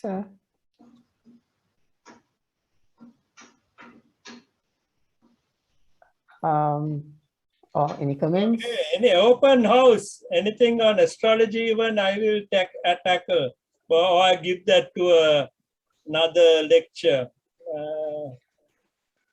I think we have to go for another separate lecture on this astrology. I have a full lecture on astrology as well. Yeah. So I'd love to give it would be more interesting if we can find astrology as well, because last time when we did, we had pro and con, both parties. Oh, there are some clever astrologers. Yeah, I went across them in Yatharupa programs. Those guys are very, very clever. They have read up astronomy and they will try to tell you things that most anybody but astronomers will understand is all bunkum. But he talks so well and so convincingly that the the people who don't know very much think he's talking very sense. And to this extent, I must tell you that a science, in my opinion, is another religion for the non-scientists, right? And the scientists are not good as much as the religious people in teaching what science is to the layman. And they are much more expert. So the layman who knows no science, science is just another religion. Are we going to accept the scientist's words? Are you going to accept the Kapurala's word? So, or the astrologer's word? So I think the blame is on the scientists and the astronomers that we are not doing a good job in educating the public about astronomy. I mean, and I think all of us are astronomers are to blame, because other than a few people like Carl Sagan, I mean, or Tyson, they are not very good at explaining things to. We have another one, Ray Jayawardena, who is excellent at explaining to the public, but most of us are not very good at communicating with the public. There's a question from Il Gunawardena. Yes, please go ahead. Hi. You're muted. Yeah. Okay. Thank you for the interesting lecture. Just want to know, what are your views about I can't hear you. I can't hear you. Yeah. Thank you for the interesting lecture. What are your views about the moon and the mental disorders? I think there is a psychology. I mean, if you believe in anything, whether there is no moon, I mean, it creates high tide and low tide and all of that. But that is astronomically well explained. You can compute when the high tide would be, when the low tide would be. But there are a lot of people who say that people go not right on full moon days and that sort of thing. I know my father used to tell me this story about a guy who came to court and pleaded his defense that he murdered somebody because it was full moon day, that he did not know what he was doing, and the judge apparently told, make sure that he is hung on a full moon day, so that we hung the correct person. Anyway, I think in belief in God, belief in astrology. I mean, after all, when I talk against astrology, Senaka Sennaika's mother has accused me, saying the astrologers told me that Senaka Sennaika was going to be a fantastic artist. But I told her he became an artist because from his baby days, the mother influenced him to be an artist, because the astrologer has told that he will be a famous artist. So I think that is positive reinforcement that made him an artist. I think there is a lot of positive reinforcement that you can get from belief in God, astrology, or the moon or anything. But unfortunately, there are negative reinforcements also that happen, like not being able to get a couple who is in love, not being able to get married. And I think if we have all positive, I have no problem with any one of these things. Thank you. Just to add to that, Shanta, because I recently did some literature review on lunatics, because as we already know, Luna, which is the moon, gave that name to lunatics. And the evidence, the summary of evidence is that there's no connection between mental health disorders, depression, or anything else, and the moon phase. Thank you. Thanks. Thank you, Rohan. I think these are all under the placebo effect. I think there is a lot of things that happen which we don't understand. And I was thinking recently that the placebo effect, I don't know the full explanation, whether there is a full understanding of what the placebo effect is. But I think it is very similar to what astronomers call dark energy and dark matter. They are just labels to things that we do not understand. And I think the fact that there is some influence on you by what you believe in, whether people, I think, might die if they don't have the will to live. So when they are very sick and they don't have the will to live, their chances are that they might die. And I think that is something that has to be understood on a mental basis. It's not within the realm of science. It has been given names, like astronomers give names for dark energy and dark matter, which we don't understand at all. It's just a label at the moment. And I think placebo effect and all these things that interact between humans and human life and what you believe in is something that will be maybe understood in 100 years. It is understanding of consciousness, which we do not understand. I think we have to keep open mind. A rationalist has to keep an open mind on those things that we do not understand. It's not just dark matter and dark energy. There's a question in the chat. Please, can you recommend a clever astrologer's name from Sri Lanka? Astrologer for me to recommend. I don't know. I can find out for you. There are some famous ones. There is that Indika Totavatta. He's the one who came against me. My God, that guy was smart as a button. He knew a lot of astronomy to convince. But there are some other guys. I went once actually when I was interested in the Sinhala New Year. I went and met the Apa Litha writer, the fifth generation Apa Litha guy. So he said, come and, so I said, there is a meeting every July to decide on the New Year day, New Year times for the next April. And this was just before April. I said, can I come for the meeting? He said, okay, you can come as my guest. So I went, he said, come to his place, a place in Maradana. So I went to his place and he took me to the cultural ministry where there was this meeting of all the astrologers. And they had to come up as a common time for the Sinhala New Year. I walked in there, some of them recognized me and was pretty furious that I was attending that lecture. I said, look, I'm only coming as an observer. I will not talk at all. So I listened to them, and there were guys who were recommending a time to light the hearth at 4 o'clock and eat at 5 o'clock, saying that that is the most auspicious time.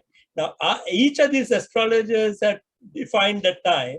Apa had defined a time which was to light the hearth at 6 o'clock and eat at 7 o'clock, which was far more practical.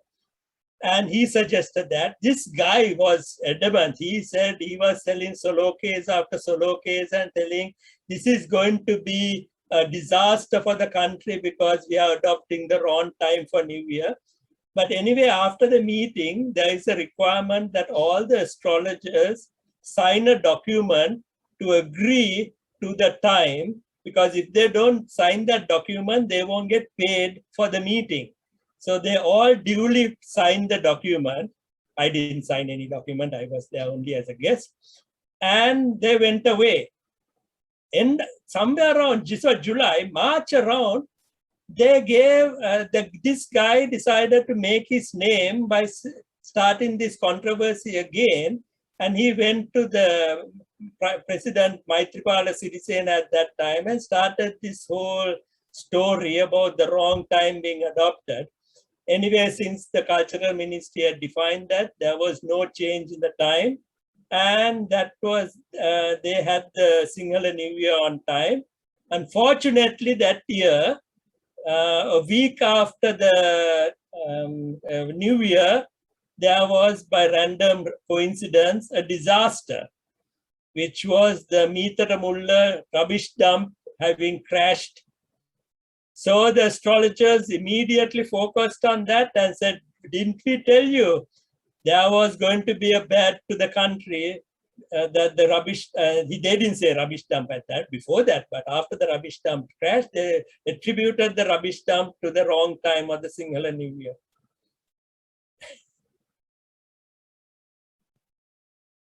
Interesting. Are there any other questions or comments?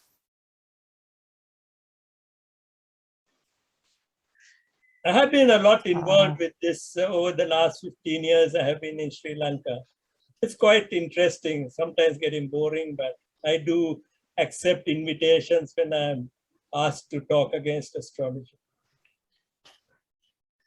Right. All right, then.